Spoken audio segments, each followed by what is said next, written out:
Modi target ವಿಶೇಷ ಕಾರ್ಯಕ್ರಮ ಸ್ವಾಗತ. ನಾನು ಲಕ್ಷ್ಮಣ್ ಹೂಗಾರ್. ದೇಶದ ಪ್ರಧಾನಮಂತ್ರಿ ನರೇಂದ್ರ ಮೋದಿ ತಮ್ಮ ರಾಜಕೀಯ ಎದುರಾಳಿಗಳನ್ನು ಬಗ್ಗ ಬಡಿಯಲಿಕ್ಕೆ ಐಟಿ ಮತ್ತು CBIನ ದುರ್ಬಳಕೆ ಮಾಡ್ಕೊಳ್ತಾ ಇದ್ದಾರೆ ಅನ್ನೋಂಥ ಅನುಮಾನ ಕಾಡ್ತದೆ. ಹಾಗಾದರೆ ಇವತ್ತು BSPಯ ನಾಯಕಿ ಮಾಯಾವತಿ ನೇರ ಆರೋಪ ಮಾಡಿದ್ದಾರೆ. ಮತ್ತೊಂದು ಕಡೆ ತಮಿಳುನಾಡಿನ ಚೀಫ್ ಸೆಕ್ರೆಟರಿ ಮೇಲೆ ದಾಳಿ ಏನಾಯಿತು. ಇವತ್ತು ನೇರವಾಗಿ ಮಾಧ್ಯಮದ ಮುಂದೆ ಬಂದು ಹೇಳ್ತಾರೆ, ನರೇಂದ್ರ ಮೋದಿ ಅವರು ರಾಜಕೀಯ ಶೇಡಿಗಾಗಿ ನನ್ನ ಮನೆ ಮೇಲೆ ದಾಳಿ ಮಾಡಿ CRPF ಅನ್ನು ಮನೆಗೆ ನುಗ್ಗಿಸಿದ್ದಾರೆ. ಇನ್ನೊಂದು ಕಡೆ ಗೋವಾದಲ್ಲೂ ಕೂಡ ಆಮ್ ಆದ್ಮಿಯ ಮುಂದಿನ ಮುಖ್ಯಮಂತ್ರಿಯ ಕ್ಯಾಂಡಿಡೇಟ್ ಆಗಿರ್ತಕ್ಕಂಥ ಎಲ್ವಿನ್ ವಿರುದ್ಧ ಕೂಡ ACB ದೂರು ದಾಖಲು ಮಾಡಿದೆ. ಹಾಗೆ ಇವತ್ತು ದಾಳಿಗಳು ನೋಡ್ತಾ ಇದ್ರೆ ದೇಶದಲ್ಲಿ ಸೆಲೆಕ್ಟಿವ್ ಆದಂಥ ದಾಳಿಗಳು ನಡೀತಾ ಇದ್ದೇವಾ ಅಥವಾ ಕೇಂದ್ರ ಸರ್ಕಾರ ನರೇಂದ್ರ ಮೋದಿಯವರು ಈ ಡಿಮಾನಿಟೈಸೇಷನ್ ಹೆಸರಲ್ಲಿ ತಮ್ಮ ಎದುರಾಳಿ ಪಕ್ಷಗಳು ಇರತಕ್ಕಂಥ ಸರ್ಕಾರಗಳ ಮೇಲೆ ಒಂದು ರೀತಿಯ ಹದ್ದಿನಗಣ್ಣಿಡೋ ಮೂಲಕ ಅಸ್ಥಿರಗೊಳಿಸುವಂಥ ಪ್ರಯತ್ನ ಮಾಡ್ತಾ ಇದ್ದಾರೆ. ಇನ್ನೊಂದು ಕಡೆ ಮೋದಿ ವಿರುದ್ಧವೇ ರಾಜಕೀಯ ಪಕ್ಷಗಳು ರಾಹುಲ್ ಗಾಂಧಿ ನೇತೃತ್ವದ ದೆಹಲಿಯಲ್ಲಿ ಇವತ್ತು ಒಗ್ಗೂಡುವಂಥ ಪ್ರಯತ್ನ ಆಗ್ತಾ ಇದ್ದಾವೆ. ಅಂದರೆ ಇವೆಲ್ಲವೂ ಕೂಡ ಮುಂದಿನ ದಿನಗಳಲ್ಲಿ ಯಾವ್ಯಾವ ರಾಜ್ಯಗಳಲ್ಲಿ ಚುನಾವಣೆಗಳಿದ್ದಾವೆ, ಯಾವ ರಾಜ್ಯಗಳಲ್ಲಿ BJP ರಹಿತ ಆಡಳಿತಗಳಿದ್ದಾವೆ ಅಂಥ ರಾಜ್ಯಗಳಲ್ಲಿ ಇವತ್ತು ಛೂ ಬಿಡೋ ಮೂಲಕ ದಾಳಿ ಮಾಡಿಸೋ ಮೂಲಕ ಭಯ ಹುಟ್ಟಿಸುವಂಥ ಪ್ರಯತ್ನಕ್ಕೆ ಮೋದಿಯವರು ಕೈ ಹಾಕಿದ್ದಾರೆ. ಹಾಗಾದರೆ ಮೋದಿ ಟಾರ್ಗೆಟ್ಗೆ ಈಡಾಗಿರೋರು ಯಾರು? ರಾಜ್ಯದ ಮುಖ್ಯಮಂತ್ರಿ ಸಿದ್ದರಾಮಯ್ಯರ ಅಥವಾ ಜಯಲಲಿತಾ ಏನೀಗ ಅಗಲು ಹೋಗಿದ್ದಾರೆ ಅವ್ರ ನಂತರದ ಉತ್ತರಾಧಿಕಾರಿ ಆಗಿರ್ತಕ್ಕಂಥ ಶಶಿಕಲಾ ನೇತೃತ್ವದ AIADMKನ.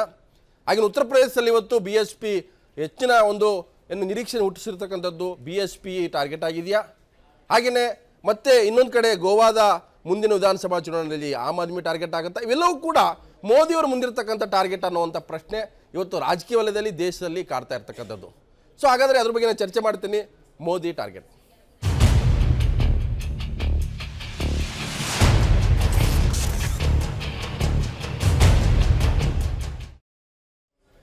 ಸಹಜವಾಗಿಯೇ ಒಂದು ಸರ್ಕಾರ ಅಸ್ತಿತ್ವಕ್ಕೆ ಬಂದಾಗ ತನ್ನ ಎದುರಾಳಿಗಳನ್ನು ಬಗ್ಬಡಿಯುವಂಥದ್ದು ಸರ್ವೇ ಸಾಮಾನ್ಯ.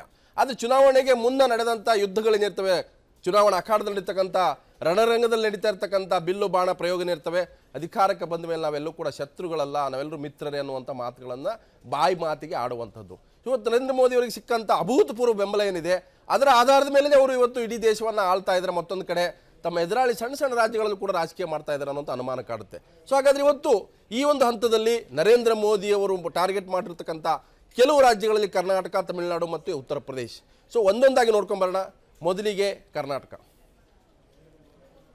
ಸೊ ಸಿದ್ದರಾಮಯ್ಯ ಸರ್ಕಾರ ಇಲ್ಲಿ ಟಾರ್ಗೆಟ್ ಮಾಡಿರ್ತಕ್ಕಂಥದ್ದು ಕರ್ನಾಟಕದಲ್ಲಿ ಸಿದ್ದರಾಮಯ್ಯ ಸರ್ಕಾರ ಇರೋದ್ರಿಂದ ಇವತ್ತು ದೇಶದಲ್ಲಿ ಒಂದು ದೊಡ್ಡ ರಾಜ್ಯ ಕಾಂಗ್ರೆಸ್ ಬಹುಮತ ಇರತಕ್ಕಂಥ ರಾಜ್ಯ ಯಾವುದಾದ್ರೆ ಅದು ಸಿದ್ದರಾಮಯ್ಯ ನೇತೃತ್ವದ ಕಾಂಗ್ರೆಸ್ ಸರ್ಕಾರ ರಾಜ್ಯದಲ್ಲಿದೆ. ಸೊ ಈಗಾಗಲೇ ಅನೇಕ ದಾಳಿಗಳು ಕೂಡ ನಡೀತಾ ಇದೆ. ನೋಟ್ ನಿಷೇಧದ ನಂತರ ರಾಜ್ಯದಲ್ಲಿ ಪದೇ ಪದೇ IT ದಾಳಿಗಳು ನಡೆದಿರ್ತಕ್ಕಂಥ ಇಡೀ ದೇಶದಲ್ಲಿ ನಡೆದಂಥ ದಾಳಿಗಳನ್ನು ಕಂಪೇರ್ ಮಾಡಿದ್ರೆ ಕರ್ನಾಟಕದಲ್ಲಿ ಅತಿ ಹೆಚ್ಚು ದಾಳಿಗಳಾಗಿದ್ದಾವೆ, ಅತಿ ಹೆಚ್ಚು ದುಡ್ಡು ಕೂಡ ಸಂಗ್ರಹ ಆಗಿರ್ತಕ್ಕಂಥದ್ದು ಮತ್ತೆ ಪತ್ತೆ ಹಚ್ಚಿರ್ತಕ್ಕಂಥದ್ದು.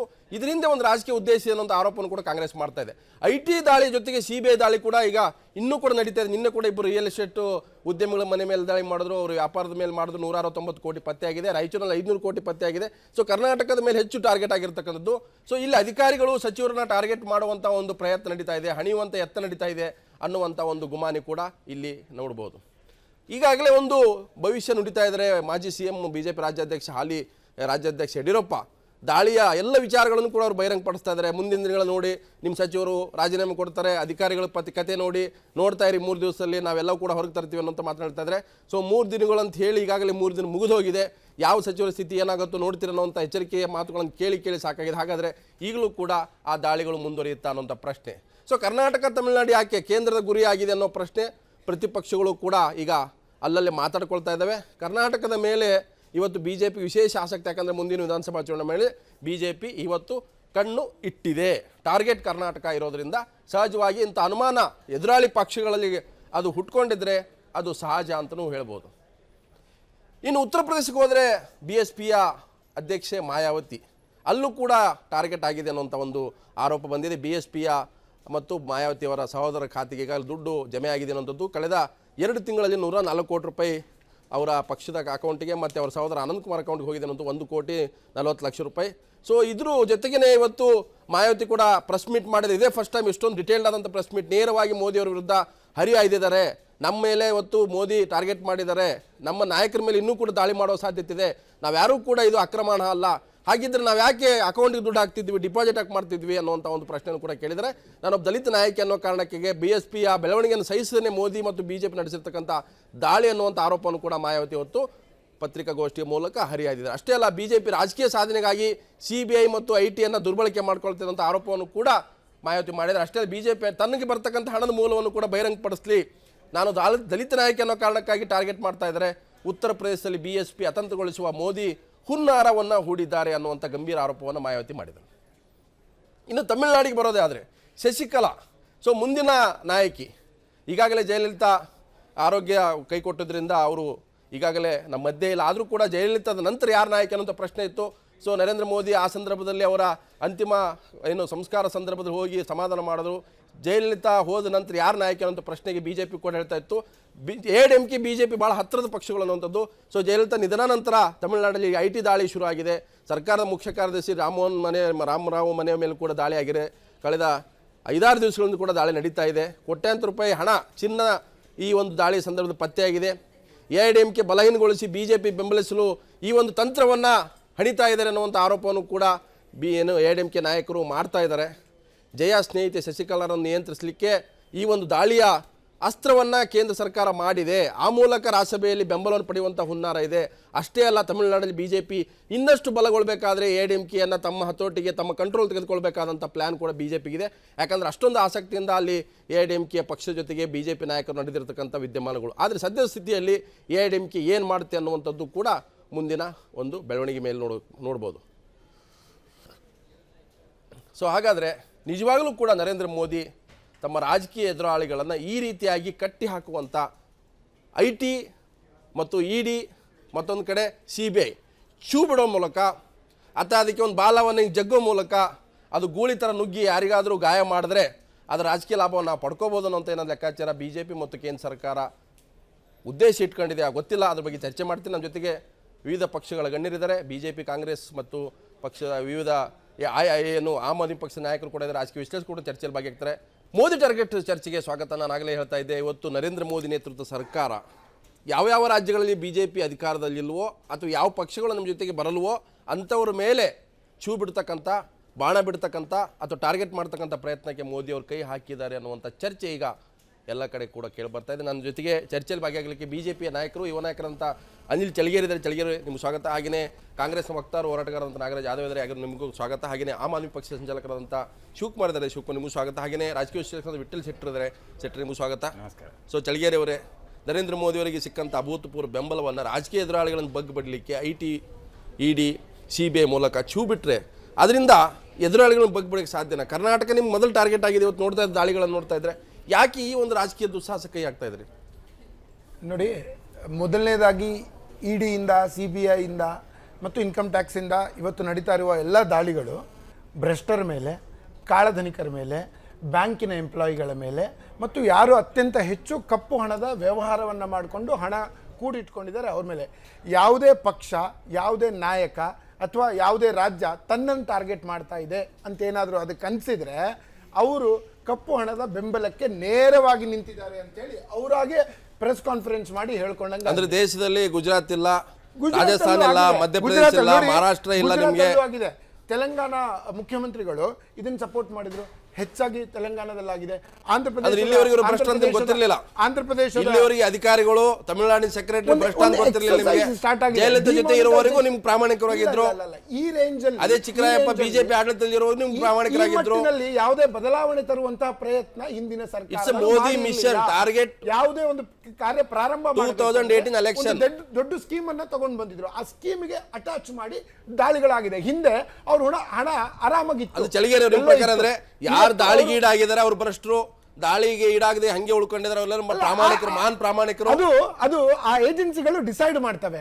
ಅದ್ರ ಬೆಂಬಲಕ್ಕೆ ನಿಲ್ತಾರಲ್ಲ, ಅದು ಆಗದೇನೆ ಬೆಂಬಲಕ್ಕೆ ನಿಲ್ತಾರಲ್ಲ, ಅದು ನೇರವಾಗಿ ನೀವೇ ಪ್ರೆಸ್ ಕಾನ್ಫರೆನ್ಸ್ ಮಾಡಿಕೊಂಡು, ಸರ್ ಅವರು ನಮ್ಮ ರಾಜ್ಯದವರು ಸರ್ ಅದಕ್ಕೆ ಹಿಡಿತಾರಲ್ಲ, ಅವ್ರು ಅದಕ್ಕೆ ಹಿಡಿತಿಲ್ಲ, ಅವ್ರ ಜೊತೆಗೆ ನೋಟ್ಗಳು ಸಿಕ್ಕಿದೆ, ಅವ್ರ ಜೊತೆಗೆ ಡಾಕ್ಯುಮೆಂಟ್ ಸಿಕ್ಕಿದೆ. ಈಗ ಇದು ಯಾಕೆ ಈಗ ಅಟ್ಯಾಕ್ ಆಗ್ತಾ ಇದೆ ಅಂದರೆ, ಒಂದು ಹೊಸ ಸ್ಕೀಮ್ ಬಂದ ತಕ್ಷಣ ಹಣಗಳು ಎಕ್ಸ್ಚೇಂಜ್ ಆಗಬೇಕಾಗುತ್ತೆ, ಬ್ಯಾಂಕಿಗೆ ಹೋಗ್ತಾರೆ, ಕಮಿಷನ್ ದಂಧೆ ಶುರು ಆಗುತ್ತೆ. ಆ ಕಾರಣಕ್ಕೋಸ್ಕರ ಮಾಡಿದ್ರೆ ಮೋದಿ ಅಮಿತ್ ಶಾ ಪ್ರಕಾರ ಕಾಂಗ್ರೆಸ್ ಅವರು ಮಾತ್ರ ಭ್ರಷ್ಟರು ಅಥವಾ ಮೋದಿಯನ್ನು ವಿರೋಧಿಸೋರು ಮಾತ್ರ ಭ್ರಷ್ಟರು, ಮೋದಿ ಜೊತೆಗಿರೋರು ಪಕ್ಷ ಅದು ಬಹಳ ಗಂಗೆಯಷ್ಟು ಶುದ್ಧ. ಪ್ರಕಾರ ನಿಮ್ಮಲ್ಲಿ ಯಾರು ಭ್ರಷ್ಟರು ಇಲ್ಲ, ಯಾರು ಅಕ್ರಮ ವ್ಯವಹಾರ ಮಾಡೋರಿಲ್ಲ, ಹವಾಲ ಮಾಡೋರಿಲ್ಲ ಬಿಜೆಪಿಯಲ್ಲಿ. ಅದಕ್ಕೆ ಜವಾಬ್ದಾರಿ ಅಲ್ಲ. ಯಾರು ಬೆನ್ನ ಹಿಂದೆ ನಿಲ್ತೀರಾ, ಇವ್ರ ಹಿಂದೆ ಅವರೇ ಜವಾಬ್ದಾರರು. ಅದರಿಂದ ಇನ್ನು ಎಷ್ಟು ಬೇಕಾದ್ರೂ ಪ್ರೆಸ್ ಕಾನ್ಫರೆನ್ಸ್ ಭಾರತೀಯ ಜನತಾ ಪಕ್ಷ ಗಂಗೆ ಅಷ್ಟೇ ಶುದ್ಧವಾಗಿದೆ. ಅರೆ ನಮ್ಮವ್ರಿಗೂ ಹಿಡಿತಾರಲ್ರಿ, ಎಲ್ಲೆಲ್ಲಿ ಬರುತ್ತೆ ಅಲ್ಲೂ ಹಿಡಿತಾರೆ. ನೀವು ನಮ್ಮ ಪಾರ್ಟಿ ನೀವು pick and choose ಮಾಡ್ತಾ ಇದ್ರಿ. ನೋಡಿ ಇದ್ರ ಹಿಂದೆ Selective ಆಗಿದೆ. ನಾನು ಹೇಳ್ತೀನಿ, ಕಾಂಗ್ರೆಸ್ ಇರೋದೊಂದು ಸ್ಟೇಟ್ಮೆಂಟ್ ಇರ್ತಿತ್ತು, ಬಿಜೆಪಿ ಅವ್ರ ಹತ್ರ ಅತ್ಯಂತ ಹೆಚ್ಚು ದುಡ್ಡಿದೆ, ಶ್ರೀಮಂತರ ಪಕ್ಷ, ಅವರು ಬಿಸ್ನೆಸ್ ಮ್ಯಾನ್ ಪಕ್ಷ ಅಂತ. ಇವತ್ತು ಯಾರಿಗೆ ಎಫೆಕ್ಟ್ ಆಗಿಲ್ಲ ಹೇಳ್ಬಿಡಿ, ಎಲ್ರಿಗೂ ಎಫೆಕ್ಟ್ ಆಗಿದೆ. ಇದರಲ್ಲಿ ರಾಜಕೀಯ ಶುದ್ಧ ತಪ್ಪ. ಮೊನ್ನೆ NDTV ಒಂದು ಸ್ಟಿಂಗ್ ಮಾಡಿದೆ. ಏನು RBI ಇಂದ ದುಡ್ಡು ಹೋಗುತ್ತೆ ಹೊಸ ನೋಟುಗಳು ಇಡೀ ಉತ್ತರ ಪ್ರದೇಶಕ್ಕೆ 5 ರಿಂದ 6 ಸಾವಿರ ಕೋಟಿ ವಿಶೇಷವಾಗಿ ಹೋಗಿದೆ. ಇದ್ರ ಬಗ್ಗೆ ಏನ್ ಹೇಳ್ತೀರಿ? ಯಾಕೆ ಅಂದ್ರೆ ಉತ್ತರ ಪ್ರದೇಶ ಚುನಾವಣೆಯಲ್ಲಿ ಗೆಲ್ಲಬೇಕು, ಪ್ರೂಫ್ ತಗೊಂಡ್ಬರ್ಬೇಕು. ಅಲ್ಲ ಓಪನ್ ಆಗಿ ಮಾಡಿರೋ ಒಂದು ಚಾನೆಲ್ ತೋರಿಸಬೇಕು, ಇಟ್ಸ್ ಅ ಪ್ರೂಫ್ ತೋರಿಸಬೇಕು. ಕರ್ನಾಟಕಕ್ಕೆ ಎಷ್ಟು ದುಡ್ಡು ಬಂತು, ಇಡೀ ದೇಶಕ್ಕೆ, ತಮಿಳುನಾಡಿಗೆ ಎಷ್ಟು ಬಂತು, ಏನಿದೆ ಅಂತ ಗೊತ್ತು. ಆಮೇಲೆ ಅಷ್ಟಕ್ಕೂ ಯಾವ ರಾಜ್ಯಗಳು ಸಪೋರ್ಟ್ ಮಾಡ್ತಿದೆ ಆ ರಾಜ್ಯಗಳು ಅಲ್ಲೇ ಆಗಿರೋದು. ಅದು ಬಿಟ್ಕೊಂಡು TMCಯಲ್ಲಿ ಮಾಡಕ್ಕೆ ಇವತ್ತು ವಿಶೇಷ ಕಾರಣ ಅಂದ್ರೆ ಅವರ MP ಸುದೀಪ್ ಬಂಡೋಪಾಧ್ಯಾಯ ಅಂತ ಅವರು ಸಿಕ್ಕಾಕೊಂಡಿದ್ದಾರೆ. ಇನ್ನು ನಿಮ್ಮ ಬಿಜೆಪಿ ನಾಯಕ ಸಿಕ್ಕಾಕೊಂಡಿದ್ದಾರೆ. ತಮಿಳುನಾಡಲ್ಲಿ ಬಿಜೆಪಿ ಅಧ್ಯಕ್ಷರುಗಳೇ ವಿರೋಧ ಮಾಡಿಲ್ಲ, ನಿಮ್ಮ ಬಿಜೆಪಿ ಅಧ್ಯಕ್ಷರುಗಳೇ ವಿರೋಧ ಮಾಡಿಲ್ಲ. ತಮಿಳುನಾಡಲ್ಲಿ ಸೆಕ್ರೆಟರಿ ನೋಟ್ ಬ್ಯಾನ್ ಗಿಂತ ಮೊದಲು ಜಿಲ್ಲೆಗೆ ಒಂದೊಂದು ಸೈಟ್ ತಗೊಂಡ್ರು, ಜಿಲ್ಲೆಗೆ ಒಂದೊಂದು ಜಮೀನು ತಗೊಂಡ್ರು. ಯಾರ್ಯಾರು ತಪ್ಪು ಮಾಡಿ ನೋಟ್ ಬ್ಯಾನ್ ಆಗುತ್ತೆ ಅಂತ ಗೊತ್ತಿತ್ತು. ಮೋದಿ ಅವರು ಇದು ಬಿಜೆಪಿ ಅವರಿಗೆ, ಇದು ನಾನ್ ಬಿಜೆಪಿ ಅವರಿಗೆ ಅಂತ ಈ ಸ್ಕೀಮ್ ತರಲೇ ಇಲ್ಲ. ನಿಮ್ಗೆ ರಿಯಾಯಿತಿ ಬಿಜೆಪಿ ನಾವು ಎಲ್ಲೂ ಕೂಡ ಬಿಟ್ಟಿಲ್ಲ. ಅವರು ಕೂಡ ಈ ದಾಳಿಯ ನೇರವಾಗಿ ಅವರು ಕೂಡ ಟಾರ್ಗೆಟ್ ಆಗಿದ್ದಾರೆ. ನಾವು ಕೇವಲ ಸಿದ್ದರಾಮಯ್ಯ ಆಗಲಿ ಅಥವಾ AIADMK ಆಗಲಿ ಮಾಯಾವತಿ ಆಗಲಿ ಆಮ್ ಆದ್ಮಿ ಪಾರ್ಟಿ ಆಗಿಲ್ಲ ಅಂತ ಹೇಳ್ತಾರೆ. ನಾನು ನಿಮ್ಗೊಂದು ಮಾತು ಹೇಳ್ತೀನಿ. ಈಗಲೇ ನಮ್ಮ ಯುವ ನಾಯಕರಂತ ಅನಿಲ್ ಅವರು ಹೇಳ್ತಾ ಇದ್ರು, BJP ಬಗ್ಗೆ ಭಾಳ ಪ್ರತಿಪಾದನೆ ಮಾಡ್ತಾರೆ, ಅದು ಅವ್ರ ಕರ್ತವ್ಯ ಮಾಡಲಿಕ್ಕೆ. ನಾನಾದರೂ ಒಬ್ಬರು ಹೇಳ್ತೀನಿ, ಒಬ್ಬ ಕಾಂಗ್ರೆಸ್ ನಾಯಕನಾಗಿ ಕೂಡ, ಕಾಂಗ್ರೆಸ್ ವಕ್ತಾರರು ಕೂಡ, ಬಟ್ ದೇಶದ ನಾಗರಿಕನಾಗಿ ಹೇಳ್ತೀನಿ, ಈ ಡಿಮಾನಿಟೈಸೇಷನ್ ಆದಮೇಲೆ ಮಾತ್ರ ಯಾಕೆ ರೇಡಿಯೋಗಳು ದೇಶದ ಪ್ರಧಾನಿಯಾಗಿ 2.5 ವರ್ಷಗಳಿಂದ ಯಾಕೆ ಕೆಲಸನ ಮಾಡಲಿಲ್ಲ? ಒಂದು ನಿಮಿಷ ನೀವು ತಾವು ಮಾತಾಡೋ, ನಾನು ಮಾತಾಡಲಿ, ದಯವಿಟ್ಟು ಅವಕಾಶ ಕೊಡಿ ಮಾತಾಡಲಿ. ವಿಚಾರ ಯಾವುದೇ ವಿಚಾರಗಳನ್ನು ಮಾಡುವಾಗ ದೇಶದ ಒಬ್ಬ ಪ್ರಧಾನಿ ಆದಾಗ ಅವರು BJP ಪ್ರಧಾನಿ ಅಲ್ಲ, ಈ ದೇಶದ ಪ್ರಧಾನಿಯಾಗಿ ಎಲೆಕ್ಷನ್ ಗೆದ್ದ ದಿವಸನೇ ಇದು ಮಾಡಿದ್ದರೆ 15 ದಿವಸದಲ್ಲಿ ಈ ರೇಡಿಯೋಗಳನ್ನ ಮಾಡಿದ್ದೆ ಆದರೆ ನಾವು ಒಪ್ಕೊಳ್ತಾ ಇದ್ವಿ. ಇವತ್ತು ಮುಂದಿನ ದಿವಸಗಳಲ್ಲಿ ಉತ್ತರ ಪ್ರದೇಶ ಚುನಾವಣೆ ಮಾಡಬೇಕು, ಅಲ್ಲಿ AIADMK ಕಂಟ್ರೋಲ್ ಇಟ್ಕೋಬೇಕು, ಇಲ್ಲಿ ಸಿದ್ದರಾಮಯ್ಯವರು ಒಳ್ಳೆ ಕೆಲಸವನ್ನು ಮಾಡ್ತಾ ಇದ್ದಾರೆ ಅಂತ ಅವ್ರನ್ನ ಬಿಗಿ ಕಟ್ಟಿ ಹಾಕಬೇಕು ಅಂತ ಹೇಳಿ ದೃಷ್ಟಿಕೋನ ಇಟ್ಕೊಂಡು ರಾಜಕೀಯ ದೃಷ್ಟಿಕೋನದಿಂದ ನೀವು ಅಧಿಕಾರಗಳನ್ನ ಟಾರ್ಗೆಟ್ ಮಾಡ್ತೀರಲ್ಲ, ಅದನ್ನ ಟೀಕೆ ಮಾಡ್ತೀವಿ.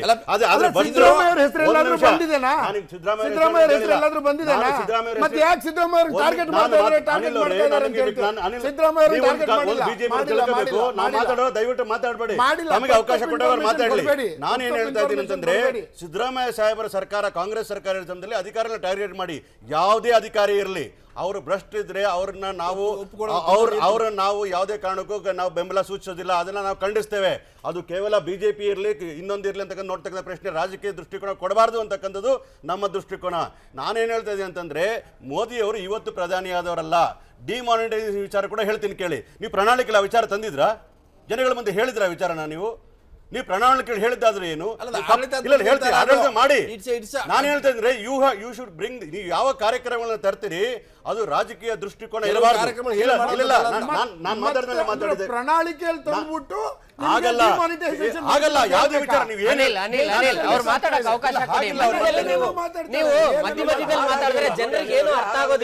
ನಾನೇನ್ ಹೇಳ್ತಾ ಇದೀನಿ, ಮೊದಲು ಪ್ರಣಾಳಿಕೆಯಲ್ಲಿ ಹೇಳಿರ್ತಕ್ಕಂಥ ವಿಚಾರಗಳು ನಿಮಗೆ ಮತ ಕೊಟ್ಟಿದ್ದು ಯಾವ ಕಾರಣಕ್ಕೋಸ್ಕರ ಕೊಟ್ಟಿದ್ದಾರೆ ಆ ವಿಚಾರಗಳ ಗಮನ ಹರಿಸಬೇಕು. ನಾನು ಹೇಳ್ತೀನಿ, ನಮ್ಮ ಸರ್ಕಾರ 165 ಭರವಸೆಗಳನ್ನ ಕೊಟ್ಟಿದ್ದೀವಿ, ನಾವು ಅದನ್ನ ಈಡೇರಿಸಲಿಕ್ಕೆ ಕ್ರಮ ಕೈಗೊಳ್ಳಿಕ್ಕೆ ನಾವು ಕೆಲಸ ಮಾಡ್ತೀವಿ.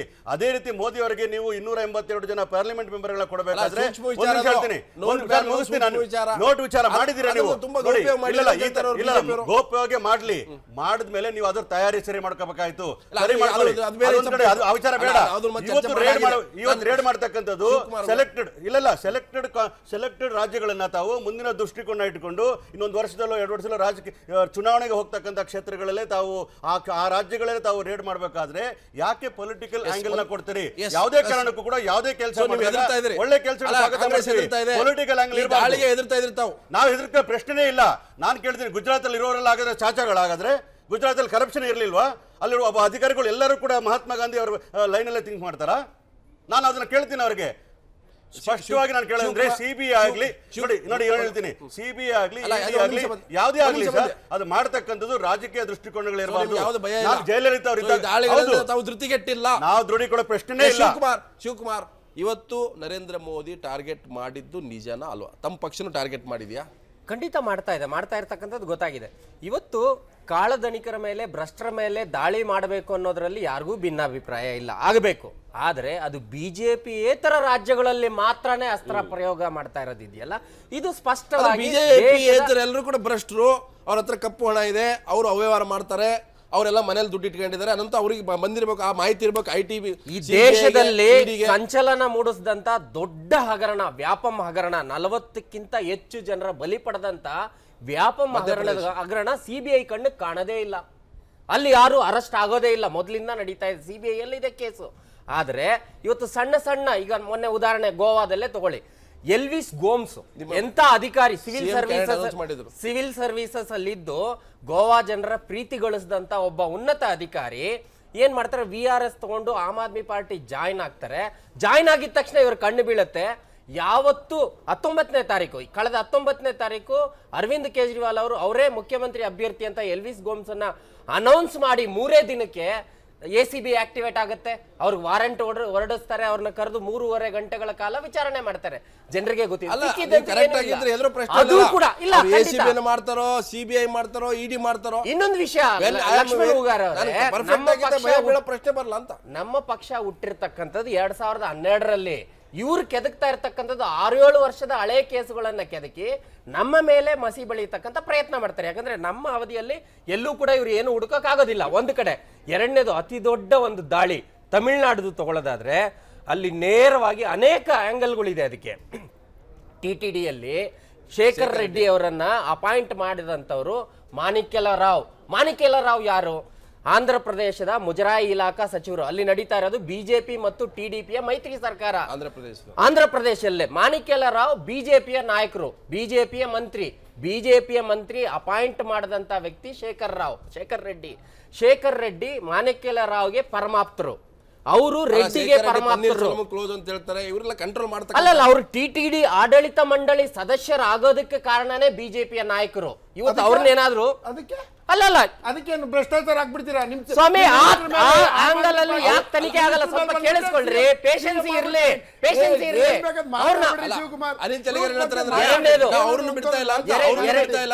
ಎರಡನೇ ಆಂಗಲ್ ಆ ದಾಳಿಯಲ್ಲಿ ಅನಿಲ್ ಹೇಳ್ತಾರಂದ್ರೆ ಯಾರನ್ನು ಬಿಡ್ತಾ ಇಲ್ಲ ನಾವು. ನೋ ಒನ್ ಕ್ಯಾನ್ ಏನು ಅವ್ರನ್ನ ಯಾರು ಬಿಡ್ತಾ ಇಲ್ಲ. CBI ಆಗ್ಲಿ ED ಆಗ್ಲಿ ಇನ್ನುವರೆಗೂ ಆ ನಿಟ್ಟಿನಲ್ಲಿ ತನಿಖೆ ಕೂಡ ಆರಂಭ ಆಗ್ಲಿಲ್ಲ. ಒಂದು ಕಡೆ. ಎರಡನೇದು, 34 ಕೋಟಿ ರೂಪಾಯಿ 2000 ನೋಟ್ ಸಿಕ್ಕಿದೆ ಶೇಖರ್ ರೆಡ್ಡಿ ಹತ್ರ. ಅಷ್ಟು ಕೂಡ RBI ಇಂದ ಬಂದಂತ ಹೊಸ ನೋಟುಗಳು. ಇನ್ನು ಬಂಡಲ್ ಓಪನ್ ಆಗಿಲ್ಲ ಸ್ವಾಮಿ. ಸೀರಿಯಲ್ ನಂಬರ್ ಇದೆ, ಯಾವ ಬ್ಯಾಂಕ್ ಇಂದ ಬಂದಿದೆ ಗೊತ್ತಿದೆ. RBI ಇಂದ ಈ ನೋಟುಗಳು ಯಾರನ್ನ ಅರೆಸ್ಟ್ ಮಾಡಿದೀರಿ ನೀವು? ಬರೀ ನಿಮ್ಮ ಟಾರ್ಗೆಟ್ ತಮಿಳ್ನಾಡು ಸರ್ಕಾರದಲ್ಲಿ ಇರ್ತಕ್ಕಂಥ 40 ಪಾಂಡಿಚೇರಿ ಒಳಗೊಂಡಂತೆ 40 ಜನ MPಗಳು ಇವರ ಕಂಟ್ರೋಲ್ ಅಲ್ಲಿ ಬೇಕಿದೆ. ತಮಿಳ್ನಾಡು ಸರ್ಕಾರ, ಮೋದಿ ಸರ್ಕಾರ ಹೇಳದಂತೆ ಕುಣಿಬೇಕಾಗಿದೆ. ಹಾಗಾಗಿ ಅಲ್ಲಿ ಟಾರ್ಗೆಟ್ ಮಾಡ್ತಾರೆ. ಪ್ರತಿಯೊಂದು ಪಕ್ಷಗಳು ಕೇಂದ್ರದಲ್ಲಿರಲಿ ರಾಜ್ಯದಲ್ಲಿರಲಿ ಹೇಳೋದೇನಂದ್ರೆ, ನಾವು ಯಾವುದೇ ಕೂಡ ಅಧಿಕಾರಕ್ಕೆ ಬಂದ ಮೇಲೆ ನಾವು ಯಾರು ಕೂಡ ಟಾರ್ಗೆಟ್ ಮಾಡಲ್ಲ, ನಾವು ರಾಜಕೀಯ ದ್ವೇಷ ಸಾಧಿಸಲ್ಲ, ನಮ್ಗೆ ಯಾವುದೇ ರೀತಿ ಶತ್ರುತ್ವ ಇಲ್ಲ, ನಮ್ಗೆಲ್ಲರೂ ಈಕ್ವಲ್ ಅಂತ ಹೇಳ್ತಾರೆ. ಅದು ಕಾಂಗ್ರೆಸ್ ಇರಲಿ BJP ಇರಲಿ. ಇವತ್ತು ಮೋದಿಯವರು ಕೂಡ ಅದನ್ನು ಟಾರ್ಗೆಟ್ ಮಾಡಿದಾರೆ ಅಂತ ಕಾಂಗ್ರೆಸ್, ಆಮ್ ಆದ್ಮಿ ಬೇರೆಯವ್ರು ಹೇಳ್ತಾ ಇದ್ದಾರೆ ಅಷ್ಟೇ. ಹಿಂದೆ ಕಾಂಗ್ರೆಸ್ ಕೂಡ CBIನ ಕಾಂಗ್ರೆಸ್ ಬ್ಯೂರೋ ಆಫ್ ಇನ್ವೆಸ್ಟಿಗೇಷನ್ ಅಂತ ಹೇಳಿದ್ರು, ದೇವೇಗೌಡರು ಚೋರ್ ಬ್ಯೂರೋ ಆಫ್ ಇನ್ವೆಸ್ಟಿಗೇಷನ್ ಅಂತ ಹೇಳಿದ್ರು. ಈಗ BJP, ಈಗ ನೀವೇನು ಬೇರೆಯವರು ಹೇಳ್ತಾ ಇದ್ದಾರೆ, ಈಗ ಅದು BJP ಬ್ಯೂರೋ ಆಫ್ ಇನ್ವೆಸ್ಟಿಗೇಷನ್ ಅಂತ ಹೇಳ್ತಾರೆ. ಅಲ್ಲ, ಈಗ ನೋಡಿ, ಈ ಇನ್ವೆಸ್ಟಿಗೇಷನ್ಸ್ ಮತ್ತು ದಾಳಿಗಳು ಇದೆಲ್ಲ ಸ್ಟಾರ್ಟ್ ಆದ್ದು ಭಾಳ ಇಂಟೆನ್ಸಿಫೈ ಆಗಿ ಸ್ಟಾರ್ಟ್ ಆದ್ದು ಯಾವಾಗ? ಡಿಮಾನಿಟೈಸೇಷನ್ ಆದ ನಂತರ. ಅದರ ಮುಂದೆ 2 ವರ್ಷದವರೆಗೆ ಯಾವುದೇ ರೀತಿಯಲ್ಲಿ ಈ ದಾಳಿ ಆಗಲಿಕ್ಕೂ ಕಾರಣ ನನ್ನ ಇದರ ಪ್ರಕಾರ ಡಿಮಾನಿಟೈಸೇಷನ್ಗೆ ಅವರು ಫಸ್ಟ್ ಅನೌನ್ಸ್ ಮಾಡುವಾಗ ಜನರ ಎಷ್ಟು ಬೆಂಬಲ ಇತ್ತೋ ಅದು ಕ್ರಮೇಣ ಕಡಿಮೆ ಆಗ್ತಾ ಇದೆ. ಅಲ್ಲಿ ಅವರ ಟಾರ್ಗೆಟ್ ಮಾಡಿದ ಎಷ್ಟು 4 ಕಾರಣಗಳವರನ್ನು ಕೊಟ್ಟದ್ದು. ಒಂದು ಟೆರರ್ ಫಿನಾನ್ಸ್, ಮತ್ತೊಂದು ಹೇಳಿದವರು ಕೌಂಟರ್ಫೇಟ್ ನೋಟ್ಸ್, ಮತ್ತೊಂದು ಭ್ರಷ್ಟಾಚಾರ, ಮತ್ತೊಂದು ಕರಪ್ಷನ್, ಕಾಳದಂಧೆ, ಬ್ಲ್ಯಾಕ್ ಮನಿ. ಈ ಬ್ಲ್ಯಾಕ್ ಮನಿ ಯಾವ ಒಬ್ಜೆಕ್ಟಿವ್ ಆಗಿಲ್ಲ. ಇದು ಯಾವಾಗ ಹೇಳಿದ್ರು? VDS ಸ್ಕೀಮ್ ಬಂತು, ಅದರಲ್ಲಿ ಲಾಸ್ಟ್ 45% ನೀವು ಕಟ್ಟಿ ಫೈನ್ ಮಾಡಿ ಕಾಳಧನ ಇದ್ರೆ ವೈಟ್ ಮಾಡ್ಬೋದು, ಅದಕ್ಕೆ 30th ಸೆಪ್ಟೆಂಬರ್ವರೆಗೆ ಕಟ್ಟು. ಅದರ ಒಳಗೆ ನೀವು ಮಾಡೋದಿದ್ರೆ ನಿಮಗೆ ಕಠಿಣ ಶಿಕ್ಷೆ ಕಾದಿದೆ ಅಂತ ಹೇಳಿದರು. ನವೆಂಬರ್ಗೆ ಮಾಡಿದರು. ನವೆಂಬರ್ಗೆ ಮಾಡುವಾಗ ಎಲ್ಲ ಚಾನಲ್ನಲ್ಲಿ ಎಲ್ಲ ಮಾಧ್ಯಮಗಳಲ್ಲಿ ಬಂದದ್ದು 15 ಲಕ್ಷ ಡಿಮಾನಿಟೈಸ್ ಮಾಡಿದ್ದಾರೆ, 11 ಲಕ್ಷದಷ್ಟೇ ಬರಬಹುದು, 4 ಲಕ್ಷ ಕೋಟಿಯಷ್ಟು ಬರಲಿಕ್ಕಿಲ್ಲ. ಈ 4 ಲಕ್ಷ ಕೋಟಿಯದಷ್ಟು ಬರದೇ ಇದ್ರೆ ನಮ್ಮ ಬಜೆಟ್ ಡಿಫಿಸಿಟ್ ಅನ್ನೆಲ್ಲ ಕಡಿಮೆ ಮಾಡಿ ಈಗಾಗಲೇ 14 ಲಕ್ಷ ಕೋಟಿ ಆಲ್ರೆಡಿ ಆಗಿದೆ. ಟೋಟಲ್ ಖರ್ಚು ಜೀರೋ ಬ್ಯಾಲೆನ್ಸ್ ಅಲ್ಲ, ಈ ನೋಟ್ ಪ್ರಿಂಟಿಗೆ ಮತ್ತೆ ಈ ಕ್ಯಾಂಪೇನ್ಗೆ already they have spent nearly 1 lakh crore. It is in net it is loss. ಜನರಿಗೆ ಆಲ್ರೆಡಿ ಇಟ್ ಈಸ್ ಬಿಕಮಿಂಗ್ ಉಂಟಲ್ಲ ಡಿಸ್ಸ್ಯಾಟಿಸ್ಫ್ಯಾಕ್ಷನ್ ಆಗಿದೆ. ಇದನ್ನು ನೀವು ಹೇಳ್ತಾ ಇರೋದು ಅಂದ್ರೆ ಇದನ್ನು ಡೈವರ್ಟ್ ಮಾಡಕ್ಕೆ ದಾಳಿಗಳಾಗ್ತಾ ಇದಾವೆ. ಆದರೆ ಇದಕ್ಕೆ ಅಲ್ಲ, ಇನ್ನೂ ಒಂದಿದೆ, ಅದರಲ್ಲಿ ಈ ಕಾಂಗ್ರೆಸ್ ಅಥವಾ ಬೇರೆ ಪಕ್ಷ ಅಲ್ಲ, ಇವರದೇ ಆದ ಅಮಿತ್ ಶಾ ಅವರು ಡೈರೆಕ್ಟರ್ ಆಗಿರುವ ಒಂದು ಬ್ಯಾಂಕ್ನಲ್ಲಿ 500 ಕೋಟಿ ರೂಪಾಯಿ ಅಹಮದಾಬಾದ್ನಲ್ಲಿ ಸಿಕ್ಕಿದೆ. ಅದೇ ರೀತಿಯಲ್ಲಿ ಗೋಪಿನಾಥ್ ಮುಂಡೆ ಅವರ ಮಗಳ ಬ್ಯಾಂಕ್ನಲ್ಲೂ ಸಹ ನಿಯರ್ಲಿ 300 ಕೋಟಿ ಸಿಕ್ಕಿದೆ. ಇದೆಲ್ಲ ಇದು ಓನ್ಲಿ ಸ್ಟೆಪ್ ಮಾತ್ರ. ಇದರಲ್ಲಿ ಟಾರ್ಗೆಟ್ UP ಮತ್ತು ಪಂಜಾಬ್ನಲ್ಲಿ ಇಲೆಕ್ಷನ್ ಗೆಲ್ಲುವಂಥ ಟಾರ್ಗೆಟ್, ಆ ಟಾರ್ಗೆಟ್ ಅದು ರಿವರ್ಸ್ ಹೊಡಿತಾ ಇದೆ. ಈ ರಿವರ್ಸ್ ಹೊಡಿಲಿಕ್ಕೆ ಬೇಕಾಗುವಾಗ ಇದನ್ನು ಡೈವರ್ಟ್ ಮಾಡಲಿಕ್ಕೆ ಸ್ಟೆಪ್. ಒಂದು ನೇರವಾದ ಆರೋಪ ಏನಂದ್ರೆ ಚುನಾವಣಾ ಕಾರಣಕ್ಕಾಗಿ ಅಥವಾ ಈ ನೋಟ್ ಬ್ಯಾನ್ ಏನಿದೆ ನೆಗೆಟಿವ್ ಇಂಪ್ಯಾಕ್ಟ್ ಆಗಿದೆ, ಅದು ನೀವು ಅಂದ್ಕೊಂಡ ರೀತಿ ಆಗಿಲ್ಲ. ಈಗ 30ಕ್ಕೆ ಮುಗಿಯುತ್ತೆ ಟಾರ್ಗೆಟ್, ಅಥವಾ ಮೋದಿಯವರ ಡೆಡ್ಲೈನ್ ಕೂಡ ಮುಗಿದೋಗುತ್ತೆ. ಇನ್ನೂ ಕೂಡ ಕ್ರೈಸಿಸ್ ಮುಂದುವರಿಯುತ್ತೆ, ಇನ್ನೂ ಕೂಡ ಮುಗಿಯಲ್ಲ. 30ಕ್ಕೆ ಮುಗಿದು ಹೋಗಲ್ಲ. ಇದು ನಮಗೇನು ಅಚ್ಚೇ ದಿನ 30ರೊಳಗೆ ಆಗೋದಿಲ್ಲ, ಮುಂದೆ ಹೋಗುತ್ತೆ. ಅದಕ್ಕೆ ಡಿವೇಟ್ ಮಾಡುವಂಥ ಪ್ರಯತ್ನವನ್ನು ನರೇಂದ್ರ ಮೋದಿ ಬಹಳ ಚಾಣಕ್ಯ ತಂತ್ರವನ್ನು ಪ್ರಯೋಗ ಮಾಡ್ತಾ ಇದ್ದಾರೆ. ನೋಡಿ ಕಳ್ಳರಲ್ಲಿದ್ದಾರೆ, ನೋಡಿ ನಾಗರಾಜ್ ಕಳ್ಳು, ಶಿವಕುಮಾರ್ ಕಳ್ಳು, ಶೆಟ್ರ್ ಕಳ್ಳರು, ನಾವೆಲ್ಲ ಇದು ಕಳ್ಳರನ್ನ ಹಿಡಿಯಕ್ಕೆ ಹೋದ್ರೆ ಇವ್ರು ನಮ್ಮ ಮೇಲೆ ಭ್ರಷ್ಟರೆಲ್ಲ ಒಂದಾಗ್ತಾ ಇದ್ದಾರೆ. ಇದು ತುಂಬ ಎಮೋಷನಲ್ ಆಗಿ ನಡೆಸಿರ್ತಕ್ಕಂಥ ರಾಜಕೀಯ ಸ್ಟ್ರಾಟಜಿ ಅಂತ ಹೇಳ್ತಾರೆ. ಇಲ್ಲ, ಆ ಥರದ್ದು ನಾನು ಮೊದಲನೇ ಹೇಳ್ತೀನಿ, ಆ ಸ್ಟೇಟ್ಮೆಂಟ್ನ ಮತ್ತೊಂದ್ಸಲ ಹೇಳ್ತೀನಿ. ಯಾರು ತಪ್ಪು ಮಾಡಿದ್ದಾರೆ ಅವ್ರ ಹಿಂದೆ ಹೋಗ್ತಾ ಇರೋದು. ಅಕಸ್ಮಾತ್ ತನಿಖೆಯಲ್ಲಿ ಅವರು ಕ್ಲೀನಾಗಿ ಹೊರಗಡೆ ಬಂದ್ರೆ ಅದು CBI ತಪ್ಪು, ED ತಪ್ಪು, ಮೋಹನ್ ರಾವ್ ಸರ್ಕಾರ ತಪ್ಪು. ತಮಿಳುನಾಡು ಮೊನ್ನೆವರೆಗೂ ಅವ್ರು ಏನ್ ಹೇಳ್ತಾರೆ, ಪ್ರೆಸ್ ಮೀಟ್ ಮಾಡಿ ಅಫಿಷಿಯಲ್ ಆಗಿ ಹೇಳಿದ್ದೇನೆಂದ್ರೆ ಇದು ರಾಜಕೀಯ ದುರುದ್ದೇಶದಿಂದ ನನ್ನ ಮನೆ ಮೇಲೆ ದಾಳಿ ಮಾಡಿದ್ದಾರೆ, ಇಲ್ಲಿ ರಾಜಕೀಯವಾಗಿ ಅವ್ರಿಗೆ ಕಂಟ್ರೋಲ್ ಮಾಡಬೇಕಾಗಿದೆ. ಒಬ್ಬ ಚೀಫ್ ಸೆಕ್ರೆಟರಿ 32 ವರ್ಷ ಸರ್ವಿಸ್ ಅಲ್ಲ, ಸರ್ವಿಸ್ ನನ್ನ ಮನೆ ಒಳಗಡೆ ನನಗೆ ತಾಕತ್ತಿದ್ರೆ ಟ್ರಾನ್ಸ್ಫರ್ ಮಾಡಿ ನನಗೆ ಸೆಂಟ್ರಲ್ ಗವರ್ಮೆಂಟ್ ಸರ್ವಿಸ್, ನಾನು ಸೆಂಟ್ರಲ್ ಸರ್ವಿಸ್ ಸ್ಟೇಟ್ಮೆಂಟ್ ಅಲ್ಲ, ನನ್ನ ಮನೆಗೆ CRPF ನುಗ್ಗಿಸಿದ್ದಾರೆ. ಇದೆಲ್ಲವೂ ಕೂಡ AIADMK ಕಂಟ್ರೋಲ್ ಮಾಡ್ತಕ್ಕಂಥ ಒಂದು ಹೇಳಿಲ್ಲ ಈ ಮಾತನ್ನ. ಅಲ್ಲಿರುವಂತ ಮುಖ್ಯಮಂತ್ರಿಗಳೇ ಈ ಮಾತನ್ನೇ ಹೇಳಿಲ್ಲ, ಬೇರೆಲ್ಲರೂ ಅವ್ರ ಪರವಾಗಿ ಮಾತಾಡ್ತಾ ಇದ್ದಾರೆ. ವೆಸ್ಟ್ ಬೆಂಗಾಲ್, ಬಹುಶಃ ವೆಸ್ಟ್ ಬೆಂಗಾಲ್ ಚೀಫ್ ಮಿನಿಸ್ಟರು ತಮಿಳ್ನಾಡಿಗೆ ಬರ್ದೆ ದಶಕಗಳೇ ಆಗಿ ಹೋಗಿರಬೇಕು. ಅವ್ರು ಮಾತ್ರ ಎಷ್ಟು ಕಿರ್ಚಾಡಿದ್ರು ಮೊದಲನೇ ದಿವಸ. ಅಂದ್ರೆ ದಮ್ಮಿದ್ರೆ ನರೇಂದ್ರ ಮೋದಿ ಅವರು ನಮ್ಮ ರಾಜ್ಯಕ್ಕೆ ಬರ್ಲಿ ಅಂತ ಅವ್ರು MP ಸಿಕ್ಕಾಕೊಂಡಿದ್ದಾಗ ಅವರು ಪ್ರೆಸ್ ಕಾನ್ಫರೆನ್ಸ್ ಮಾಡಿದ್ರು. ಸಮಾಜವಾದಿ ಪಾರ್ಟಿ ಅವ್ರು ತಮ್ಮ ಡಿಮಾನಿಟೈಸೇಷನ್ ಆಗಿದ್ದು ನೆಕ್ಸ್ಟ್ ಡೇ 9ನೇ ತಾರೀಕು 10ನೇ ತಾರೀಕಿಗೂ ಅವರು 1,35,00,000 ಕ್ಯಾಶು ಡೆಪಾಸಿಟ್ ಮಾಡಿದ್ದಾರೆ. ಅದ್ರ ಮೇಲೆ ಇನ್ವೆಸ್ಟಿಗೇಷನ್ ಮಾಡಿರೋದು. ಯಾರ್ಯಾರು ದೊಡ್ಡ ಅಮೌಂಟ್ ಹಾಕಿದ್ದಾರೆ, ಸುಮಾರು ಜನ ಮೇಲೆ ಹೋಗಿದೆ. ಇವರಿಗೊಂದು ಅಥಾರಿಟಿ ಇತ್ತು, ಇವ್ರನ್ನ ಕೇಳುವಂತ ಮೀಡಿಯಾ ಹೌಸಸ್ ಇದ್ವು, ಅವ್ರು ಪ್ರೆಸ್ ಕಾನ್ಫರೆನ್ಸ್ ಮಾಡಿದ್ದಾರೆ. ಒಂದು ವಿಷಯ ಆಗಿದೆ. ಚೀಫ್ ಸೆಕ್ರೆಟರಿ 32 ಇಯರ್ಸ್ ಸರ್ವಿಸ್ ಇರ್ತಕ್ಕಂಥ ಚೀಫ್ ಸೆಕ್ರೆಟರಿ CRPF ಯಾಕೆ ಹೋಗ್ಬೇಕು? ಹಿಡಿಬಾರ್ದು ಅಂತ ಅದಕ್ಕೊಂದು ಒಂದು ವಿಧಾನ ಇದೆ, ಇರುತ್ತೆ, ಒಂದು ಪ್ರೋಟೋಕಾಲ್. ನನಗೆ ಗೊತ್ತಿಲ್ಲ, ಪ್ರೋಟೋಕಾಲ್ ಮೇಂಟೈನ್ ಮಾಡಿಲ್ಲ ಅಂತ ಪ್ರೋಟೋಕಾಲ್ ಇರುತ್ತೆ. ಅವ್ರು ಮಾಡಿಲ್ಲ ಅಂತ ಹೇಳ್ತಾರೆ. ನನ್ನ ಮನೆಯಲ್ಲಿ 26 ಗಂಟೆ ನನ್ನನ್ನ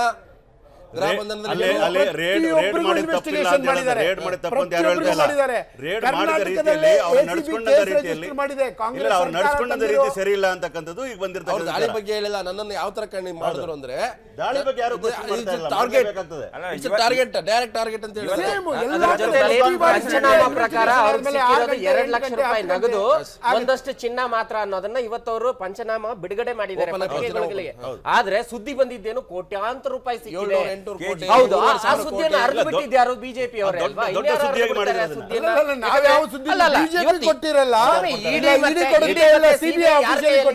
CBI ಸ್ಪಷ್ಟವಾಗಿ ಹೇಳ್ಬೇಕಿಲ್ಲ ಸ್ವಾಮಿ, ಸಿಕ್ಕಿದ್ದು ಬರೀ 2 ಲಕ್ಷ ಕೋಟ್ಯಾಂತರ ರೂಪಾಯಿ ಅಲ್ಲ ಅನ್ನೋದು ಹೇಳ್ಬೇಕಿತ್ತು. ಹಾಗಾದ್ರೆ ಇವ್ರು ಕೊಡ್ಲಿಲ್ಲ ಅಂದ್ರೆ ಮತ್ತೆ ಯಾರು ಕೊಡ್ತಾರೆ? ಮತ್ತೆ ಯಾರು ಕೊಡ್ತಾರೆ ವಿಚಾರನ? ಹಾಗಾದ್ರೆ ಸರ್ಕಾರ ನಾಗರಾಜ್ ಒಂದ್ ನಿಮಿಷ ನನ್ನ ಜೊತೆ BSP ರಾಜ್ಯಾಧ್ಯಕ್ಷ N ಮಹೇಶ್ ಇದ್ದಾರೆ. N ಮಹೇಶ್ ಅವರೇ, ನಿಮ್ಮ ಪಕ್ಷದ ನಾಯಕಿಯ ಅಕೌಂಟ್ಗಳು, ನಿಮ್ಮ ಪಕ್ಷದ ಅಕೌಂಟ್ಗಳಿಗೆ, ಅವ್ರ ಸಹೋದರ ಅಕೌಂಟ್ಗಳಿಗೆ ಒಂದು ಕಪ್ಪು ಹಣ ಬಂದಿದೆ. ಅದಕ್ಕೆ ಯಾವುದು ಅಪ್ಪಿಲ್ಲ ಆಮೇಲೆ ಆ ದುಡ್ಡಿಗೆ 105 ಕೋಟಿ ರೂಪಾಯಿ ಕಳೆದ 2 ತಿಂಗಳಲ್ಲಿ ಜಮಾ ಆಗಿದೆ. ಒಂದೊಂದು ದಿವಸ 5 ಕೋಟಿ, 7 ಕೋಟಿ, 10 ಕೋಟಿ, 15 ಕೋಟಿ. ನಿಮ್ಮ ಪಕ್ಷವನ್ನು ಟಾರ್ಗೆಟ್ ಮಾಡ್ತಾ ಇದ್ದಾರೆ ನರೇಂದ್ರ ಮೋದಿ ಅಥವಾ ಕೇಂದ್ರ ಸರ್ಕಾರ? ಮಹೇಶ್ ಅವರು ಅಲ್ಲ, ಈಗ ಹೂಗಾರ್ ಅವರೇ ಹೇಳಿ. ಉತ್ತರ ಪ್ರದೇಶದಲ್ಲಿ ಚುನಾವಣೆ ನಡೀತಾ ಇದೆ. ಈ ಚುನಾವಣೆಯಲ್ಲಿ ಬಹುಜನ್ ಸಮಾಜ್ ಪಾರ್ಟಿ ನಂಬರ್ 1 ಪಾರ್ಟಿಯಾಗಿ ಅಮರ್ಜ್ ಆಗೋ ಸಾಧ್ಯತೆಗಳು ಎಲ್ಲಾ ರೀತಿ ಕಂಡು ಬರ್ತಾ ಇದೆ. ಅದನ್ನ ಕಟ್ಲ್ ಮಾಡ್ಲಿಕ್ಕೆ ನರೇಂದ್ರ ಮೋದಿ ಅವರು ಬಿಜೆಪಿಯವರು ಈ ತಂತ್ರವನ್ನ ಹೂಡಿದ್ದಾರೆ. ಇದರಲ್ಲಿ ಕಪ್ಪು ಹಣ ಅನ್ನೋ ಪ್ರಶ್ನೆನೇ ಇಲ್ಲ. 104 ಕೋಟಿ ಬ್ಯಾಂಕಿಗೆ ಜಮಾ ಆಗಿದೆ ಅಂತಂದ್ರೆ ಅದು ಕಪ್ಪು ಹಣ ಹೇಗಾಗುತ್ತೆ? ಇಟ್ ಇಸ್ ಎ ಅಕೌಂಟೆಡ್ ಮನಿ. ಬಹುಜನ್ ಸಮಾಜ್ ಪಾರ್ಟಿಯ ಕಾರ್ಯಕರ್ತರು ಕೊಟ್ಟಿರ್ತಕ್ಕಂಥ ಹಣ ಅದು. ಅದಕ್ಕೆ ಪೈ ಟು ಪೈ ಲೆಕ್ಕ ಇಟ್ಟಿದ್ದಾರೆ.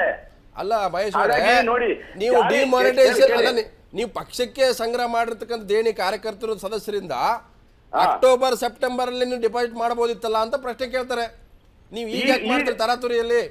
ಡಿಮಾನಿಟೈಸೇಷನ್ ಆದ್ಮೇಲೆ ಯಾಕೆ ನೀವು ಡಿಪಾಸಿಟ್ ಮಾಡಿದ್ರಿ? ತರಾತುರಿ ಅಲ್ಲ, ಈಗ ಹೇಳಿದ್ದೇನೋ ನವೆಂಬರ್ 8ನೇ ತಾರೀಕಿಂದ ಯಾವ್ದ್ಯಾವ್ದು 500 ರೂಪಾಯಿ 1000 ರೂಪಾಯಿ ನೋಟ್ಗಳಿದೆ ಅದನ್ನ ಬ್ಯಾಂಕಿಗೆ ಜಮಾ ಮಾಡಿ ಅಂತ ಹೇಳಿದಾರಲ್ಲ, ಅದಷ್ಟನ್ನು ಜಮಾ ಮಾಡಿದ್ದೀವಿ. It is A white money, block ಮನಿ ಅಲ್ಲ. ಹಾಗಾಗಿ 104 ಕೋಟಿ ಹಣಕ್ಕೆ ಒಂದೊಂದು ಪೈಸಕ್ಕೂ ಲೆಕ್ಕ ಇದೆ. ಕಾರ್ಯಕರ್ತರ ರಕ್ತ ಬೆವರಿಂದ ಕೊಟ್ಟಿರ್ತಕ್ಕಂಥ ಹಣ. ಕರ್ನಾಟಕದಿಂದನೇ ಪ್ರತಿ ವರ್ಷ 50 ಲಕ್ಷ ದೇಣಿಗೆ ಕೊಡ್ತೀವಿ ನಾವು. ಈಗ ಮಾಯಾವತಿ ಪ್ರೆಸ್ ಮೀಟ್ ಮಾಡಿ ಹೇಳಿದ್ದಾರೆ, ಇದನ್ನ ಸ್ಪಷ್ಟಪಡಿಸಿದ್ದಾರೆ ಮಹೇಶ್ ಅವರೇ, ಇದನ್ನ ಸ್ಪಷ್ಟಪಡಿಸಿದ್ದಾರೆ. ಮಾಯಾವತಿ ಮೇಲೆ ಅಕ್ರಮ ಸಂಪತ್ತಿನ ಕೇಸು ಕೂಡ ಇದೆ ಅಂತ ಹೇಳಿದರೆ, ಮಾಯಾವತಿ ಮೇಲೆ ಅಕ್ರಮ ಸಂಪತ್ತಿನ ಕೇಸ್ ಇದೆ, ಅವ್ರ ಮೇಲೆ ಅನೇಕ ಆರೋಪಗಳಿದಾವೆ. ಸೊ ಇದನ್ನ ಅವರು ಬಚಾವ್ ಆಗ್ಲಿಕ್ಕೆ ಇದೆಲ್ಲ ಮಾಡ್ತಾ ಇದ್ರೆ, ಬಿಜೆಪಿ ಮೇಲೆ ಟಾರ್ಗೆಟ್ ಮಾಡಿದ್ದಾರೆ, ಮೋದಿ ನನ್ನ ಟಾರ್ಗೆಟ್ ಮಾಡಿದಾರೆ ಅಂತ ಇವರು ತಪ್ಪಿಸ್ಕೊಳ್ಳಿಕ್ಕೆ, ರಕ್ಷಣೆ ಮಾಡ್ಕೊಳ್ಳಿಕ್ಕೆ. ಇಲ್ಲ ಇಲ್ಲ ಇಲ್ಲ ಇಲ್ಲ ಸುಳ್ಳು ಅದು ಹಸಿ ಸುಳ್ಳು. ಯಾಕೆ ಅಂತಂದ್ರೆ ಬೆಹಂಜಿ ಮೇಲಿರ್ತಕ್ಕಂತ ಅಕ್ರಮ ಕೇಸ್ಗಳಿದೆಯಲ್ಲ ಅದೆಲ್ಲವೂ ಸುಪ್ರೀಂ ಕೋರ್ಟ್ ಅಲ್ಲಿ ಸೆಟ್ಲ್ ಆಗಿದೆ. ಸಿಬಿಐಗೆ ಸುಪ್ರೀಂ ಕೋರ್ಟ್ ಅನೇಕ ಬಾರಿ ಚೀಮಾರಿ ಹಾಕಿದೆ, ಮತ್ತೆ ಯಾಕೆ ಈ ಕೇಸನ್ನ ತರ್ತಾ ಇದ್ದೀರಿ ಅಂತ. ಹಾಗಾಗಿ 140 ಕೋಟಿ ಅಕೌಂಟೆಡ್ ಮನಿ, ಅದು ವೈಟ್ ಮನಿ. ಕೇಂದ್ರ ಸರ್ಕಾರ ಏನು ಜಮೆ ಮಾಡಿದೆ ಅಂತ ಮಾಡ್ರಿ ಅಂತ ಹೇಳಿದ್ರು, ಅದನ್ನ ಜಮೆ ಮಾಡಿದ್ದಾರೆ. ಇಟ್ ಇಸ್ ಎ ಅಕೌಂಟೆಡ್ ಮನಿ. ಇದೇ ತರ ಬಿಜೆಪಿ ಅವರು ಒಂದ್ ನಿಮಿಷ ಬಿಜೆಪಿ ನಾಯಕರ ಜೊತೆ ಅನಿಲ್ ಅವರೇ, ಬಿಎಸ್ಪಿ ವಾದ ಏನಂದ್ರೆ, ಮಾಯಾವತಿ ಅವ್ರ ಪ್ರೆಸ್ ಮೀಟ್ ಅಲ್ಲಿ ನಾನು ಕೇಳಿದ್ದೇನೆಂದ್ರೆ, ನಮ್ದು ಕಪ್ಪು ಹಣ ಆಗಿದ್ರೆ ಅನ್ಅಕೌಂಟೆಡ್ ಮನಿ ಆಗಿದ್ರೆ ಡಿಪಾಸಿಟ್ ಹೆಂಗ್ ಮಾಡ್ತಿದ್ವಿ, ಅಕೌಂಟ್ಗೆ ಹಾಕೋ ಪ್ರಶ್ನೆ ಬರಲ್ಲ. ಲೆಕ್ಕ ನಿಮ್ಗೆ ಸಿಗುತ್ತಲ್ವಾ? ಈಗ ಅಕೌಂಟ್ ಹಾಕಿದಾರೆ ದುಡ್ಡು, ಅವರು ಡಿಪಾಸಿಟ್ ಮಾಡಿದ್ರೆ ಬೇರೆ ಬೇರೆ ಡೇಟ್ ಅಲ್ಲಿ ಒಂದು 7-8 ದಿವಸದಲ್ಲಿ ಹಾಕಿದ್ದಾರೆ. ಡಿಸೆಂಬರ್ 8 ತಾರೀಕಿಗೆ, ಡಿಸೆಂಬರ್ 11 ತಾರೀಕು, ಡಿಸೆಂಬರ್ 22 ಹಿಂಗ್ ಒಂದೊಂದು ಡೇಟ್ ಅಲ್ಲಿ ದುಡ್ಡು ಅಕೌಂಟ್ ಆಗಿದೆ. BSP ಖಾತೆಗೆ, ಅವ್ರ ತಮ್ಮನ ಖಾತೆಗೆ ಬಂದಿದೆ ಅನಂತ್ ಕುಮಾರ್ ಅಂತವ್ರು. ಸೊ ಹಾಗಾಗಿದ್ರೆ ಅವರು ಬೇರೆ ತರ ವ್ಯವಹಾರ ಮಾಡಬಹುದಿತ್ತು. ನೀವು ಅಕೌಂಟ್ ಹಾಕಿದ್ರ ಮೇಲೆ ಇದು ನಿಮಗೆ ಡಾಕ್ಯುಮೆಂಟ್ ಸಿಕ್ತು, ನಿಮ್ಮನ್ನ ಅದನ್ನ ಚೆಕ್ ಮಾಡಿ. ಡಾಕ್ಯುಮೆಂಟ್ ತೋರಿಸ್ಲಿ. ಇವತ್ತು ಯಾರು ಅದನ್ನು ಓಪನ್ ಆಗಿ ಕಪ್ಪು ಹಣ ಅಂತ ಯಾರು ಹೇಳಿದ್ರು ಗೊತ್ತಿಲ್ಲ, ಅವ್ರ ಮೇಲೆ ಇನ್ವೆಸ್ಟಿಗೇಷನ್ ಮಾಡುವಂತ ಅಧಿಕಾರ ಅದನ್ನೇ ಹೇಳ್ತಿರೋದು.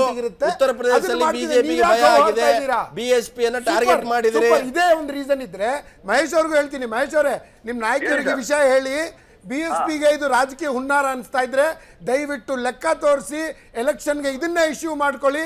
ನರೇಂದ್ರ ಮೋದಿ ಅವರು ಕೆಟ್ಟದಾಗಿ ಬಿಹೇವ್ ಮಾಡ್ತಿದ್ದಾರೆ ಅಂತ ಹೇಳಿ ನಾಳೆ ಚುನಾವಣೆಗೆ ಹೋಗಿ ನೋಡೋಣ. ಖಂಡಿತ ಇದನ್ನೇ ಮುಂದೆ ಇಟ್ಕೊಂಡು ಹೋಗಿ, ಇದನ್ನೇ ಮುಂದೆ ಇಟ್ಕೊಂಡು ಹೋಗಿ. ಇಶ್ಯೂ ಮಾಡಿದೀವಿ, ಅಕೌಂಟ್ ಕೊಡ್ತೀವಿ. ಬಿಜೆಪಿ ಅವರು ತಮ್ಮ ಅಕೌಂಟ್ ನ ಕೊಡ್ಲಿ. ಅವ್ರ ಅಕೌಂಟ್ಗೆ ಯಾರ್ಯಾರಿಂದ ದುಡ್ಡು ಬಂದಿದೆ, ಕಾಂಗ್ರೆಸ್ನವ್ರ ಅಕೌಂಟ್ಗೆ ಯಾರ್ಯಾರಿಂದ ದುಡ್ಡು ಬಂದಿದೆ ಅಂತ ನಾವು ಕೊಟ್ಟಿದೀವಲ್ಲ, ಆ ತರ ಡಿಕ್ಲೇರ್ ಮಾಡ್ಲಿ, ನೋಡೋಣ ಅವ್ರು ತಾಕತ್ತಿದ್ರೆ. ನೀವು ಮೊದಲು ಯಾವತ್ತು ಡಿಕ್ಲೇರ್ ಮಾಡಿದ್ರಿ? ನಿಮ್ಮ ಮಹೇಶ್ ಅವರಿಗೆ ಗೊತ್ತಿಲ್ಲ ಅನ್ಸುತ್ತೆ. ಚುನಾವಣೆ ರಾಜಕೀಯ ಪಕ್ಷಗಳಿಗೆ ಬರುವಂತಹ ಯಾವುದೇ ಹಣ ಇನ್ನುವರೆಗೆ ಯಾವುದೇ ಪಕ್ಷ ಓಪನ್ ಆಗಿ ಡಿಸ್ಕ್ಲೋಸ್ ಮಾಡಿಲ್ಲ. ಅದನ್ನ ಶುರು ಮಾಡಿ ಅಂತ ಬಿಜೆಪಿ ಶುರು ಮಾಡಿ ಅಂತ ಹೇಳಿದ್ದಾರೆ.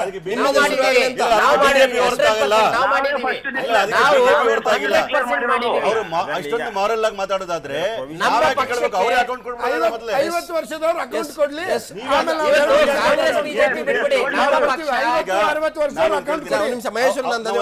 ಮಹೇಶ್ವರ ಮುಗಿಸ್ಬಿಟ್ಟು. ಜನಾರ್ದನ ರೆಡ್ಡಿ ಖಾಸಗಿ ಒಬ್ಬ ವ್ಯಕ್ತಿ, ನಮ್ದು ಒಂದು ರಾಷ್ಟ್ರೀಯ ಪಕ್ಷ 104 ಕೋಟಿ ನಾವು ದೇಣಿಗೆ ಬಂದಿದೆ ಅಂತ ಡಿಕ್ಲೇರ್ ಮಾಡಿದೀವಿ. ಜನಾರ್ದನ್ ರೆಡ್ಡಿ 500 ಕೋಟಿ ಹಣ ಖರ್ಚು ಮಾಡಿ ಮದುವೆ ಮಾಡಿದ್ರಲ್ಲ, ಈ ದುಡ್ಡಿನಿಂದ ಎಲ್ಲಿಂದ ಬಂತು, ಹೇಗ್ ಬಂತು? 2,000 ರೂಪಾಯಿ ನೋಟ್ಗಳು ಅವ್ರ ಕೈಗೆ ಹೆಂಗ್ ಸಿಕ್ತು ಅಂತ ಡಿಕ್ಲೇರ್ ಮಾಡ್ಲಿ. ಕಂಡಿಡಿಲಿ, ಜಾರಿ ನಿರ್ದೇಶನಾಲಯ ಅದನ್ನ ನೋಡೋಣ. ಅವ್ರು ಉತ್ತರ ಕೊಡ್ತಾರೆ, ಜನಾರ್ದನ್ ರೆಡ್ಡಿ ಅವರು ಉತ್ತರ ಕೊಡ್ತಾರೆ. ಅವ್ರ ಕಡೆ ಉತ್ತರ ಅವ್ರ ವಿಚಾರದಲ್ಲಿ ನೀವು ಅವ್ರ ವಿಚಾರದಲ್ಲಿ ತುಂಬಾ ಸಾಫ್ಟ್ ಆಗಿದ್ದೀರಿ, ಬೇರೆ ವಿಚಾರ ಸ್ಟ್ರಾಂಗ್ ಆಗಿದ್ದೀರಿ. ನಿಮ್ದೇ ಸರ್ಕಾರ, ನಿಮ್ ಮಿನಿಸ್ಟ್ರು, ನಿಮ್ಮ ಅಧ್ಯಕ್ಷರು ಹೋಗಿ ಊಟ ಮಾಡ್ತಾರೆ. ಇನ್ಕಮ್ ಟ್ಯಾಕ್ಸ್ ಇಡಿ ನಮ್ ಕಂಟ್ರೋಲ್ ಇಲ್ಲ, ನಮ್ ಸರ್ಕಾರ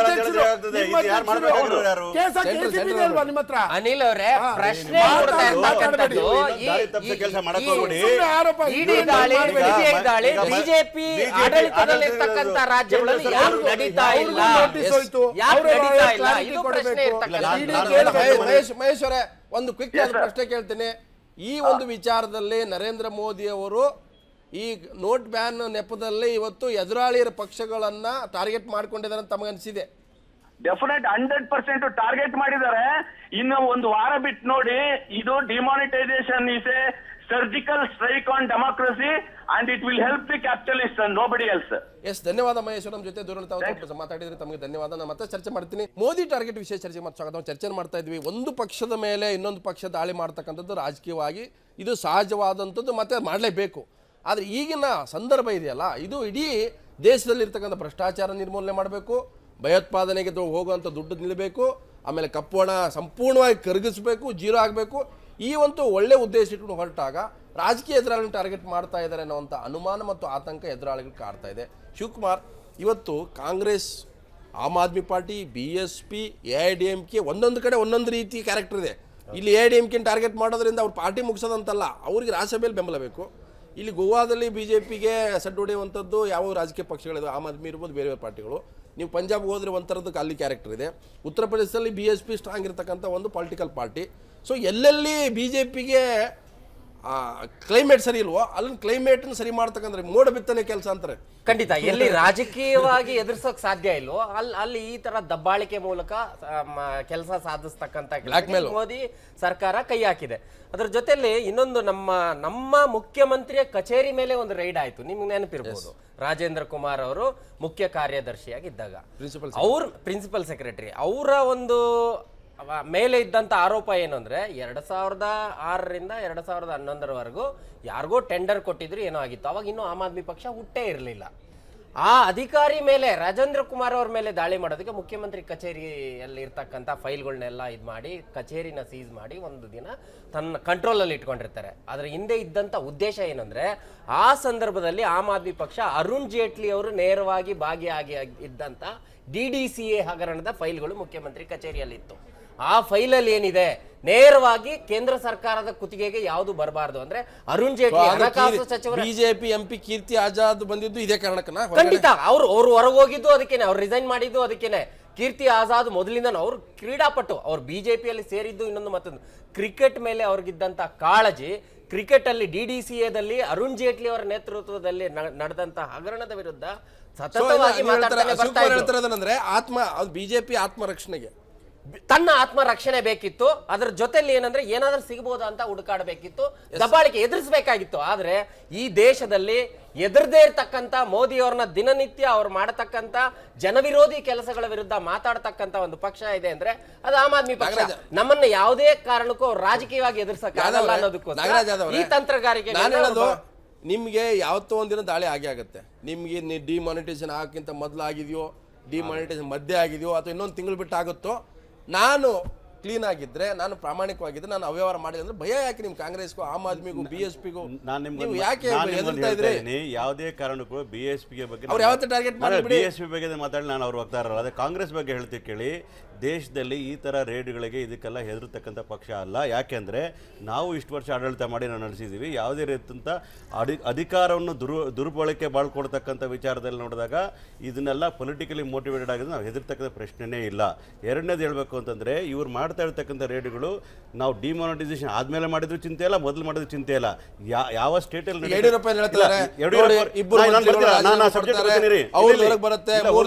ಸಬ್ಜೆಕ್ಟ್ ಬರ್ತೀನಿ ರೀ. ಇಲ್ಲಿ ಆಗ್ತಕ್ಕಂಥ ಆಡಳಿತವಾಗಿ ತಗೊಳ್ತಕ್ಕಂಥ ನಿರ್ಧಾರಗಳನ್ನು BJP ಅಪೋಸಿಷನ್ ಪಾರ್ಟಿ ಇರ್ತಕ್ಕಂಥ ರಾಜ್ಯಾಧ್ಯಕ್ಷ ಯಡಿಯೂರಪ್ಪನಿಗೆ ಹೇಗೆ ಗೊತ್ತಾಗ್ತದೆ? ಹೇಗೆ ಅವ್ರ ಭವಿಷ್ಯ ನುಡಿತಾರೆ? ಇಲ್ಲ, ನಾನು ನಿಮ್ಮನ್ನ ಕೇಳ್ತಾ ಇದ್ದೀನಿ, ಅವರೇನು ED ಮತ್ತು IT ಡಿಪಾರ್ಟ್ಮೆಂಟ್ಗೆ ಅವ್ರು ವಕ್ತಾರರೇ ಏನ್ ವಿಚಾರ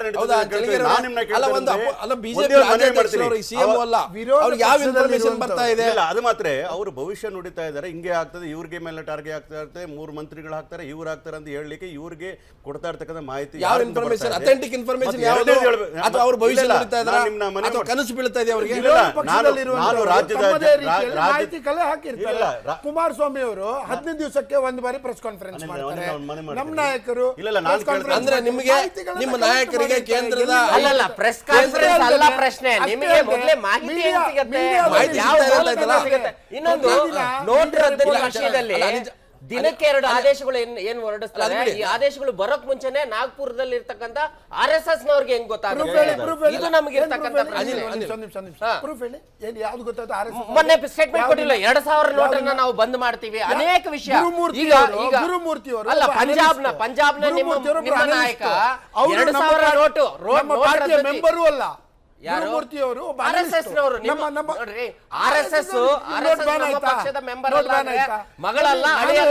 ನಾನು ವೈಯಕ್ತಿಕವಾಗಿ ನನಗೂ ಅನ್ಸುತ್ತೆ, ಹೌದಪ್ಪ ಹೈ ಡಿನಾಮಿನೇಷನ್ ಬಂದ್ ಕ್ಲೋಸ್ ಆಗಬೇಕು ಅಂತ. ನಾನು ಇದನ್ನ ಎಲ್ಲೋ ಒಂದ್ ಕಡೆ ಹೇಳಿದ್ದಕ್ಕೆ ಅನಿಲ್ ಅವರಿಗೆ ಈ ವಿಷಯ ಗೊತ್ತು ಅಂದ್ರೆ ಸುಮ್ಮನೆ ಅದೆಲ್ಲ ಗೊತ್ತಾಗಲ್ಲ. ಹಾಗೆ ಅನಿಲ್ ತುಂಬಾ ನೇರವಾದ ಒಂದು ಪ್ರಶ್ನೆ ಇರ್ತಕ್ಕಂಥದ್ದು. ಇವತ್ತು ಯಡಿಯೂರಪ್ಪನವರು ಅಧಿಕಾರದಲ್ಲಿಲ್ಲ, ಅವರು ಯಾವುದೇ ಒಂದು ಏನು ಸಂಸ್ಥೆಗಳಿಗೆ ಸಂಬಂಧ ಇಲ್ಲ.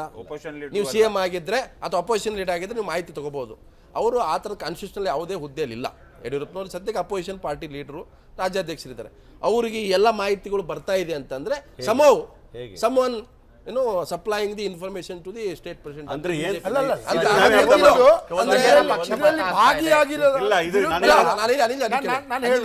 ಇದರಲ್ಲಿ 2 ಅಂಶ ಇದೆ. ಒಂದು, ಭಾಗಿಯಾಗಿರೋರ ವಿರುದ್ಧ ಯಾರಾದ್ರೂ ಇದ್ರೆ ಅದನ್ನ ಮಾತ್ರ ಅದನ್ನ ಇನ್ಫಾರ್ಮೇಶನ್ ಕೊಡ್ತಾ ಇರಬಹುದು, ಅಥವಾ ಅವ್ರಿಗೆ ಕೊಡ್ತಾ ಇದೆಯಾ, ಇಡಿ ಕೊಡ್ತಾ ಇದೆಯಾ, ಅಲ್ಲ ಅವರಿಂದ ಇಲ್ಲೇ ಇರುವಂತ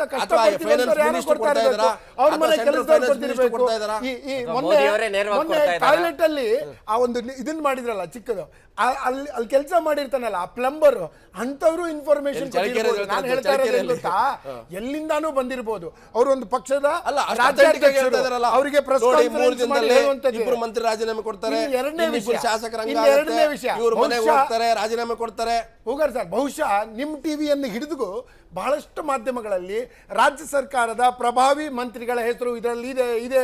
ನಿಮಗೆ ಇಡಿ ಕೊಟ್ರ, CBI ಕೊಟ್ರ, ನಿಮ್ಮನ್ನು ಕೇಳಬಹುದು ತಾನೆ. ಎಲ್ರಿಗೂ ಅವ್ರದೇ ಆದ ವಿಷಯಗಳಲ್ಲಿ ನೀವು ಅಪೋಸಿಷನ್ ಒಂದು ಸೆಂಟ್ರಲ್ ಗವರ್ಮೆಂಟ್ ಇರುವಾಗ ನೀವು ಹೇಳ್ಬೇಕಾದ್ರೆ ನಿಮ್ಗೆ ಅಥೆಂಟಿಸಿಟಿ ಬೇಕೇ ಬೇಕು. ಸುಮ್ಮನೆ ಹೇಳಕ್ಕಾಗಲ್ಲ. ನೀವು ಪಕ್ಷ ಬೇರೆ, ಸರ್ಕಾರ ಬೇರೆ ಇದ್ದೇ ಇರುತ್ತೆ. ಸೊ ಕೇಂದ್ರ ಸರ್ಕಾರದ ಮಾಹಿತಿ ನಿಮ್ಗೆ ಸಿಗ್ತಾ ಇದೆ. ರಾಜ್ಯದ ಬಿಜೆಪಿ ನಾಯಕರಿಗೆ, ವಿಶೇಷವಾಗಿ ಯಡಿಯೂರಪ್ಪನವರಿಗೆ ಕೇಂದ್ರದಿಂದ ಸಲೀಸಾಗಿ ಚಾನಲ್ ಮೂಲಕ ಬರ್ತಾ ಇದೆ. ಅವ್ರು ನಮ್ಮ ರಾಜ್ಯಾಧ್ಯಕ್ಷರು, ಅವ್ರ ವಿಷಯಗಳನ್ನು ಸಿಗ್ತಾ ಇದೆ. ಅಂದ್ರೆ ಯಡಿಯೂರಪ್ಪನವರಿಗೆ ಮಾಹಿತಿ ಸಿಗ್ತಾ ಇದೆ, ಅವರು ಒಪ್ಕೊಳ್ತಾ ಇದಾರಲ್ಲ, ಅವ್ರಿಗೆ ಯಾವ್ದಾದ್ರು ಸೋರ್ಸ್ ಸಿಗುತ್ತೆ. ಅವ್ರು ಸೋರ್ಸ್ ಡಿಸ್ಕ್ಲೋಸ್ ಮಾಡಲ್ಲ. ಕೇಂದ್ರ ಸರ್ಕಾರ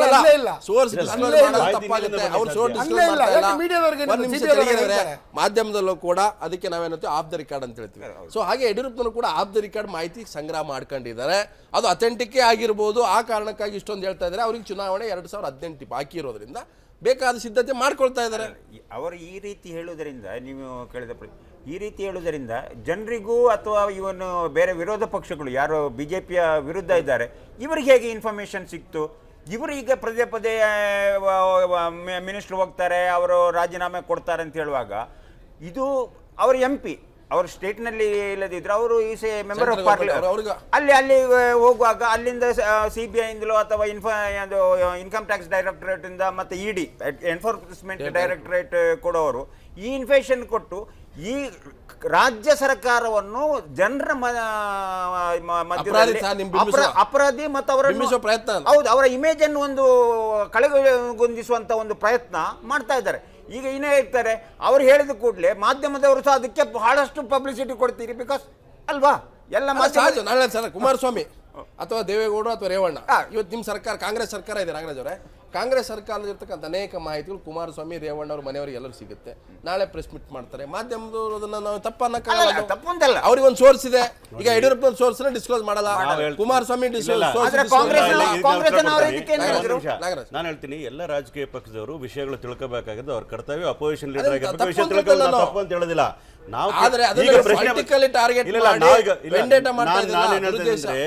ಈಗ ಯಡಿಯೂರಪ್ಪನವರಿಗೆ ಮಾಹಿತಿ ಬಂದಿದ್ದಕ್ಕೆ ನಾವೊಂದೇನು ವಿರೋಧ ಇಲ್ಲ. ಆದ್ರೆ ನಾವು ಹೇಳ್ತಾ ಇರ್ತಕ್ಕಂಥದ್ದು, ತಾವು ಒಂದು ರೂಲಿಂಗ್ ಪಾರ್ಟಿ, ಕೇಂದ್ರ ಸರ್ಕಾರ ರೂಲಿಂಗ್ ಪಾರ್ಟಿ ಒಬ್ಬ MP ಆಗಿ ಮತ್ತು ಒಂದು ರಾಜ್ಯ ಪಕ್ಷದ ಅಧ್ಯಕ್ಷ ಆಗಿ ತಾವು ಕೆಲವು ವಿಚಾರ ಹೇಳುವಾಗ ಹಿಂದೆ ಮುಂದೆ ನೋಡಿ ಮಾತಾಡಬೇಕಾಗ್ತದೆ. ಕಾರಣ ಇಷ್ಟೇ, ನೀವು ಮಾತಾಡಿದಾಗ ಅದು ಪೊಲಿಟಿಕಲಿ ಮೋಟಿವೇಟ್ ಆಗ್ತದೆ.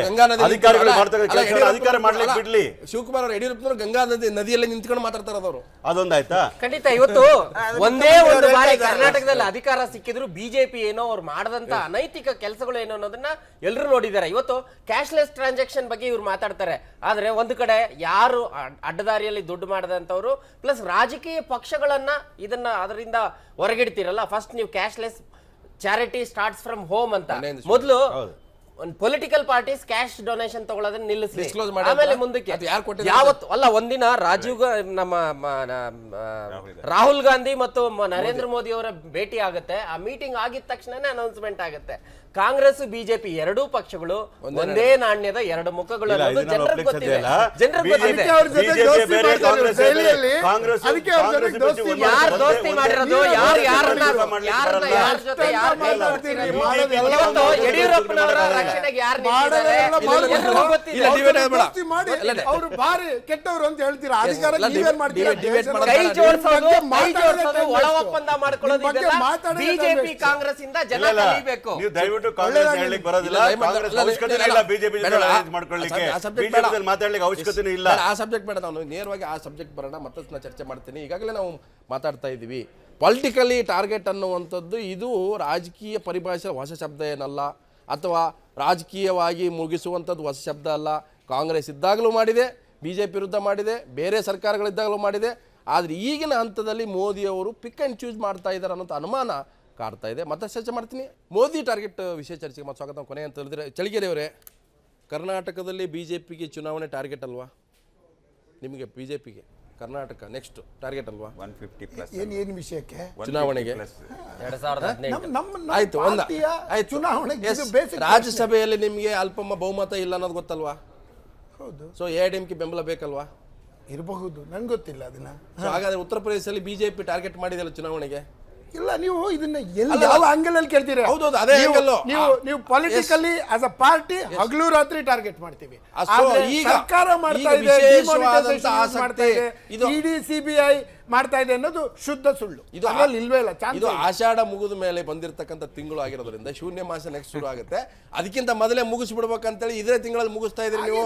ಹಾಗೇನಿಲ್ಲ. ಶೂನ್ಯ ಮಾಸ ಬರುತ್ತೆ, ನೆಕ್ಸ್ಟ್ ಶೂನ್ಯ ಮಾಸದಲ್ಲಿ ಎಲ್ಲವೂ ಕೂಡ ನಿಮ್ಮ ಎದುರಾಳಿಗಳನ್ನು ಶೂನ್ಯ ಮಾಡಬೇಕು ಅನ್ನುವಂಥ ಮೋದಿ ಅವರ ಚಾಣಕ್ಯ ತಂತ್ರ, ಸ್ಟ್ರಾಟಜಿ, ಟಾರ್ಗೆಟ್. ಪಕ್ಷ ಮಾಡ್ತಾ ಇದೆ, ಪಕ್ಷ ಯಾವ ರೀತಿಯಿಂದ ವಿಷಯಗಳನ್ನು ಬರ್ತಾ ಇದೆ ಅದನ್ನ ನೇರವಾಗಿ ಅಟ್ಯಾಕ್ ಮಾಡುವಂಥದ್ದು ಪಕ್ಷದ ಸ್ವಾತಂತ್ರ್ಯ ಮತ್ತು ಪಕ್ಷದ ಉದ್ದೇಶನೂ ಇರಬಹುದು, ಅದು ಚುನಾವಣೆ ದೃಷ್ಟಿಯಿಂದನೂ ಇರಬಹುದು, ಪಕ್ಷ ಮಾಡ್ತಾ ಇರಬಹುದು. ಕೇಂದ್ರ ಸರ್ಕಾರ ಮಾಡ್ತಾ ಇದೆ, ಇಡಿ ಮಾಡ್ತಾ ಇದೆ, ಸಿಬಿಐ ಮಾಡ್ತಾ ಇದೆ ಅನ್ನೋದು ಶುದ್ಧ ಸುಳ್ಳು. ಸೊ ಅಥವಾ ಇಲ್ಲ, ಅಲ್ಲೇ ನಮ್ಗೆ ಆತರ ಯಾವುದೇ ಟಾರ್ಗೆಟ್ ಇಲ್ಲ. ನಾವು 24 ಅವರ್ ರಾಜಕಾರಣ ಮಾಡ್ತೀವಿ. ಒಂದು ವರ್ಷದ ರಾಜಕಾರಣ ಇರುತ್ತೆ, 5 ವರ್ಷ ರಾಜಕಾರಣ ಮಾಡ್ಲೇಬೇಕು, ಚುನಾವಣೆ ಹೇಳಲೇಬೇಕಾಗ್ತದೆ. ಅವ್ರು ಮಾಡ್ತಾ ಇರ್ತಕ್ಕಂಥದ್ದು ಮುಂದಿನ ದೃಷ್ಟಿಕೋನದಲ್ಲಿ ಎಲ್ಲೆಲ್ಲಿ ಬಿಜೆಪಿ ಸರ್ಕಾರಗಳು ಕಾಂಗ್ರೆಸ್ ಸರ್ಕಾರನ ಟಾರ್ಗೆಟ್ ಮಾಡ್ಲಿಕ್ಕಾಗ್ತದೆ, ಕೇಂದ್ರ ಸರ್ಕಾರ ಪ್ಲ್ಯಾನ್ ಮಾಡಿ ನಾನ್ ಬಿಜೆಪಿ ಗವರ್ಮೆಂಟ್ಸ್ನೆಲ್ಲ ಡಿಸ್ಟೆಬಿಲೈಸ್ ಮಾಡಬೇಕು, ಒಂದಲ್ಲ ಒಂದು ರೀತಿಯಲ್ಲಿ ಕೆಟ್ಟ ಹೆಸರು ತರಬೇಕು ಅಂತ. ನೀವೆಲ್ಲ ಮಾಡದೇ ಇರೋರು, ನೀವೆಂದ ರಾಷ್ಟ್ರಪತಿ ಆಳ್ವಿಕೆ ಏರಿದವರು ಇಲ್ಲ ಅಲ್ವಾ?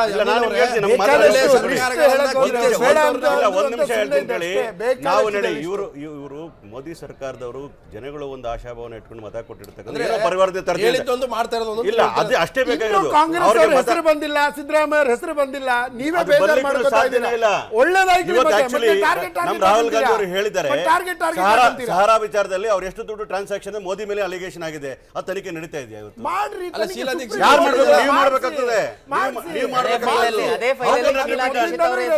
ನಾನೇನ್ ಹೇಳ್ತಾ ಇದ್ದೀನಿ ಅಂತಂದ್ರೆ ಮೋದಿ ಅವರಿಗೆ ಯಾವ ಕಾರಣಕ್ಕೆ ಜನ ಮತ ಕೊಟ್ಟಿದ್ರು ಆ ಕೆಲಸ ಮಾಡಿದಿರಾ? ಕೇವಲ ಯಾವ್ದನ್ನ ಸಪೋರ್ಟ್ ಮಾಡಿದಿರಾ? 44 ಸ್ಕೀಮ್ಗಳನ್ನು ಮಾಡಿದ್ರೆ ಯಾವ್ದನ್ನ ಸಪೋರ್ಟ್ ಮಾಡಿದಿರಾ? ಎಲ್ಲರ ಬಗ್ಗೆ ಮಾತಾಡಿ. ಆ ಕೆಲಸ ಜೊತೆಗೆ ದಾಳಿಗಳು ಕೂಡ ಕ್ಲೀನಿಂಗ್ ಭಾಗ ಅಂತ, part and parcel of the cleaning ಅಂತ ಹೇಳೋದು. ನೀವು ಪಾಲಿಟಿಕ್ಸ್ ಮಾಡೋದು ನೇರ ಪಾಲಿಟಿಕ್ಸ್ ಮಾಡಲಿ, ಯಾಕೆ ಸರ್ಕಾರನ ಉಪಯೋಗಿಸ್ಕೊಂಡು ಪಾಲಿಟಿಕ್ಸ್ ಮಾಡಬೇಕು? ಯಾಕೆ ಪೊಲಿಟೈಸೇಷನ್ ಮಾಡ್ಬೇಕು ಎಲ್ಲ ಕಾರ್ಯಕ್ರಮಗಳನ್ನ ಕೊಡೋ? ನೀವು ಡಿಮಾನಿಟೈಸೇಷನ್ ಬಂದ್ರೆ ನಾವು ಸ್ವಾಗತ ಮಾಡ್ಲಿಕ್ಕೆ ರೆಡಿ ಇದ್ದೀವಿ, ರೈಡ್ ಮಾಡ್ತೀರಾ, ಸ್ವಾಗತ ಮಾಡ್ಲಿಕ್ಕೆ ರೆಡಿ ಇದ್ದೇವೆ. ಯಾರು ಭ್ರಷ್ಟ ಇದ್ದಾರೋ ಬಲಿ ಹಾಕಿ, ನಾ ಬೇಡ ಅಂತ ಹೇಳಲ್ಲ. ಅದು ಕಾಂಗ್ರೆಸ್ನವ್ರು ಇರಲಿ, ಬೇರೆಯವರು ಇರಲಿ, ಅಧಿಕಾರಿಗಳು ಯಾರನ್ನ ಇರಲಿ. ಆದ್ರೆ ನೀವು ಮಾಡ್ತಾ ಇರ್ತಕ್ಕಂಥ ಪೊಲಿಟಿಕಲ್ ಆಂಗಲ್ ಇಟ್ಕೊಂಡು ಮಾಡ್ತಕ್ಕಂಥದ್ದು ಕೇವಲ ತಮಿಳುನಾಡು ನಮ್ಗೆ ಅನಿಸ್ತಾ ಇಲ್ಲ. ಇಲ್ಲ, ಸರ್ವೇ ಸಾಮಾನ್ಯವಾಗಿ ನಾವು ಮಾತಾಡ್ತಕ್ಕಂಥ ಮಾತಲ್ಲ, ಸರ್ವೇ ಸಾಮಾನ್ಯವಾಗಿ ಕಾಮನ್ ಆಗಿ ಜನ ಮಾತಾಡ್ತಾರೆ. ಇವತ್ತು ಅದನ್ನೇ ಹೇಳ್ತಾರೆ. ಒಬ್ಬ ಬಿಜೆಪಿ ಆಡಳಿತ ಪಕ್ಷದ ಮೇಲೆ ಯಡಿಯೂರಪ್ಪನವರು ಮಾತಾಡ್ತಕ್ಕಂಥ ರೀತಿ ನೋಡಿದ್ರೆ ಎಲ್ಲೋ ಅವರಿಗೆ ಮೊದಲೇ ಇನ್ಫಾರ್ಮೇಶನ್ ಬಂದಿರ್ತದೆ. ಡಿಮಾನಿಟೈಸೇಷನ್ ಬಗ್ಗೆ ಕೂಡ ಮೊದಲೇ ಅವರೇ ಬಿಜೆಪಿ ಲೀಡರ್ಗೆಲ್ಲ ಮೊದಲೇ ಇನ್ಫಾರ್ಮೇಶನ್ ಇರಬೇಕು. ಬಿಜೆಪಿಗೆ ಫಂಡ್ ಮಾಡಿದಂತ ಎಲ್ಲಾ ಲೀಡರ್ಗಳಿಗೆ ಮೊದಲೇ ಇನ್ಫಾರ್ಮೇಶನ್ ಇರಬೇಕು. ಇವರು ಬಳ್ಳಾರಿಯಿಂದ ಇಲ್ಲಿಂದ ಬಳ್ಳಾರಿಯಿಂದ ಬಳ್ಳಾರಿಯಿಂದ ಪಾದಯಾತ್ರೆ ಏನ್ ಮಾಡಿದ್ರು? ಮಾಡಿದ್ರಲ್ಲ ನಮ್ಮ ವಿರುದ್ಧ. ಬಳ್ಳಾರಿಯಿಂದ ಇವ್ರು UPA ಒಂದು ಹೇಳ್ಕೊಡ್ತಿದ್ದಾರೆ ನಿಮಿಷ, ಸರ್. ಒಂದು ನಿಮಿಷ ಹೇಳ್ತೀನಿ. ಇವ್ರು ಇದು ಅಂತ ಇದು ಒಂದು ನಿಮಿಷ. ಏನೇನ್ ಕಾಣಿಸುತ್ತೆ ಅದನ್ನ ಒಂದು ನಿಮಿಷ ತೋರಿಸ್ತಾರೆ. ಹೇಳ್ತೀನಿ. ವಿರೋಧ ಪಕ್ಷ ಬಳ್ಳಾರಿ ಏನ್ ಮಾಡ್ಬೇಕು ಅದ್ ಮಾಡುತ್ತೆ. ಇಲ್ಲ, ಬಳ್ಳಾರಿ ವಿಚಾರ ಏನಾಯ್ತು ಅಂತೇಳಿ ಜನಗಳು ತೀರ್ಮಾನ ಮಾಡಿದ್ದಾರೆ. ಅದಕ್ಕೆ ನಮ್ಗೆ ಕಾಂಗ್ರೆಸ್ ಓಟ್ ಕೊಟ್ಟಿದ್ದು ಕೂಡ ಅವ್ರು ಏನ್ ಮಾಡಿದ್ದಾರೆ ಅಂತ ಎಲ್ಲರಿಗೂ ಅದನ್ನೇ ಇವತ್ತು ಮತ್ತೆ 5 ವರ್ಷದಲ್ಲಿ ಅವ್ರು ಏನ್ ಮಾಡ್ತಾ ಮಾಡಿದ್ದಾರೆ ಅಂತೇಳಿ ಗೊತ್ತಿದೆ. ನಾ ಪಾದಯಾತ್ರೆ ಮಾಡಿದ್ದು ಏನಂತಂದ್ರೆ ಭ್ರಷ್ಟ ವಿರುದ್ಧ ಹೋರಾಟ ಮಾಡೋದು ಕೇವಲ ಈ ರೇಡ್ ಮಾಡ್ಕೊಂಡು ನಾವು ಮಾಡ್ಲಿಕ್ಕೆ ಹೋಗ್ಲಿಲ್ಲ. ಆಗ ನಡೆದ ವಿಚಾರಗಳು ಏನಿದೆ ಜನಗಳಿಗೆ ತಿಳಿಸಬೇಕು ಅಂತೇಳಿ ನಾ ಪಾದಯಾತ್ರೆ ಮಾಡಿದ್ದೆ ಹೊರತು ಈ ರೀತಿ ಮನೆ ರೇಡ್ ಮಾಡ್ತಕ್ಕಂಥದ್ದು, ಸುಮ್ಮನೆ ಹರಾಸ್ಮೆಂಟ್ ಮಾಡ್ತಕ್ಕಂಥದ್ದು. ಇವತ್ತು ನಾವೆಲ್ಲ ಪ್ರಶ್ನೆ ಇಲ್ಲ. ತಮಿಳುನಾಡು ಚೀಫ್ ಸೆಕ್ರೆಟರಿ ನಮಗೇನು ಸಂಬಂಧ ಇಲ್ಲ. ಅದು ತಮಿಳುನಾಡು ಚೀಫ್ ಸೆಕ್ರೆಟರಿ ಮೇಲೆ ರೇಡ್ ಆದಾಗ ಎಷ್ಟು ಪ್ರಮಾಣದ ಹಣ ಸಿಕ್ತು ಅಂತ ಹೇಳಿದ್ರು, ಮತ್ತೇನ್ ಹೇಳ್ತಾ ಇದಾರೆ, ಈಗ ಎಷ್ಟು ಸಿಕ್ತು ಅಂತ ಹೇಳ್ತಾರೆ. ಯಾಕೆ ಸುಳ್ಳು ಮಾಹಿತಿಗಳು ಕೊಡಿ? ಯಾರನ್ನ ಹೇಳಿ ಸುಳ್ಳು ಮಾಹಿತಿಗಳು ಹೇಗೆ ಹೊರಗಡೆ ಬರ್ಲಿಕ್ಕೆ ರಿಪೋರ್ಟ್ ಓದಿ ಹೇಗೆ ವಿಠಲ್ ಶೆಟ್ರೆ, ಇದು ಮುಗಿದೇ ಇರತಕ್ಕಂಥ ಕಥೆ ಇದು ಇವತ್ತು. ಯಾಕಂತಂದ್ರೆ ಈ ಸಂದರ್ಭ ಇರೋದು ಇನ್ನು 3 ದಿವಸ 4 ದಿವಸ ಬಾಕಿ. ನನಗೆ ಪ್ರಶ್ನೆ ಇರ್ತಕ್ಕಂಥದ್ದು ಈ 3 ದಿವಸ ಒಳಗಡೆ ಏನು ದುಡ್ಡಿದೆ. ಮೊನ್ನೆವರೆಗೆ ಏನಿತ್ತು, ನೀವು 5,000ಕ್ಕಿಂತ ಹೆಚ್ಚಿಗೆ ದುಡ್ಡು ಹಾಕಿದ್ರೆ ಬ್ಯಾಂಕಲ್ಲಿ ಒಂದು ಚಾಲನಲ್ಲಿ ಬರೀಬೇಕು. ಚಾಲನಲ್ಲಿ ಏನಂದ್ರೆ ನೀವು ಎಲ್ಲಿ ದುಡ್ಡು ಆಯ್ತಾ, ಅದು ಕ್ಯಾನ್ಸಲ್ ಆಯ್ತು. ಈಗ 30ರವರೆಗೆ ಮುಗಿದು ನೆಕ್ಸ್ಟ್ ಕೂಡ ನಿಮ್ಮ ಹತ್ರ ಏನಾದರೂ 10 ನೋಟು, ಹಳೆ ನೋಟು 500 ಅಥವಾ 1000 ನೋಟ್ ಇಟ್ಕೊಂಡ್ರೆ ನಿಮ್ಮ ಮೇಲೆ ದಂಡ ಹಾಕ್ತೀವಿ, 50,000 ದಂಡ ಅಂತೇಳಿ. ಅವಾಗ ಕಟ್ಟುವಾಗ ದುಡ್ಡು ಎಲ್ಲಿಂದ ಅಂತ ಕೇಳಿದ್ರು. ಈಗ ನಿಮ್ಮ ಹತ್ರ ಹಳೆ ನೋಟ್ ಇಟ್ಕೊಂಡ್ರು ಕೂಡ ದಂಡ ಅಂತ ಹೇಳಿದ್ರು. ಅಂದರೆ ಇನ್ನೂ ಕೂಡ ಮುಂದೆ ದಾಳಿ ನಿಲ್ಲುತ್ತಾ, ಇದು 3 ದಿವಸ ಮುಗಿದೋಗುತ್ತಾ? ಇಲ್ಲ, ಅದು ಈ ಆರ್ಡಿನೆನ್ಸ್ ಬಂದದ್ದು ಅಂತ ಹೇಳಿದ್ರೆ, ನೀವು 10,000ಕ್ಕಿಂತ ಜಾಸ್ತಿ ಈ ಬ್ಯಾನ್ ಮಾಡಿದ ನೋಟ್ ಇದ್ದರೆ ಅದಕ್ಕೆ 50,000 ದಂಡ. ಅದಕ್ಕೆ ನಾವು ಆರ್ಡಿನೆನ್ಸ್ ತರ್ತೇವೆ ಅಂತ ಈಗ ಪ್ರಪೋಸಲ್ ಇದೆ. ಇದು ಯಾಕೆ? ಈಗ ಆಲ್ರೆಡಿ ಈ ಡಿಮಾನಿಟೈಸೇಷನ್ ಮಾಡಿದ್ದೆ RBI ಆ್ಯಕ್ಟ್ ಪ್ರಕಾರ ಇಲ್ಲೀಗಲ್ ಅಂತ. ಯಾಕಂದರೆ ಓನ್ಲಿ ಪಾರ್ಲಿಮೆಂಟ್ನಲ್ಲಿ ಲಾ ಪಾಸ್ ಮಾಡಿದ ನಂತರನೇ ನೀವು ಅರ್ಲಿಯರ್ ಯಾವುದು 1946ರಲ್ಲಿ 1978ರಲ್ಲಿ ಆರ್ಡಿನೆನ್ಸ್ ತಂದು ಡಿಮಾನಿಟೈಸೇಷನ್ ಮಾಡಿದರು. ಯಾವುದೇ ಎಕ್ಸಿಕ್ಯೂಟಿವ್ ಆರ್ಡರ್ನಿಂದ ಮಾಡಲಿಲ್ಲ. ಇದನ್ನು ಈ ರೀತಿಯಾಗಿ ಮಾಡುವುದರಿಂದ ಆರ್ಡಿನೆನ್ಸ್ ಅಂದ್ರೆ ಸುಪ್ರೀಂ ಕೋರ್ಟ್ ನಲ್ಲಿ ಈಗ division Modi supreme court reject ಮಾಡಿದೆ.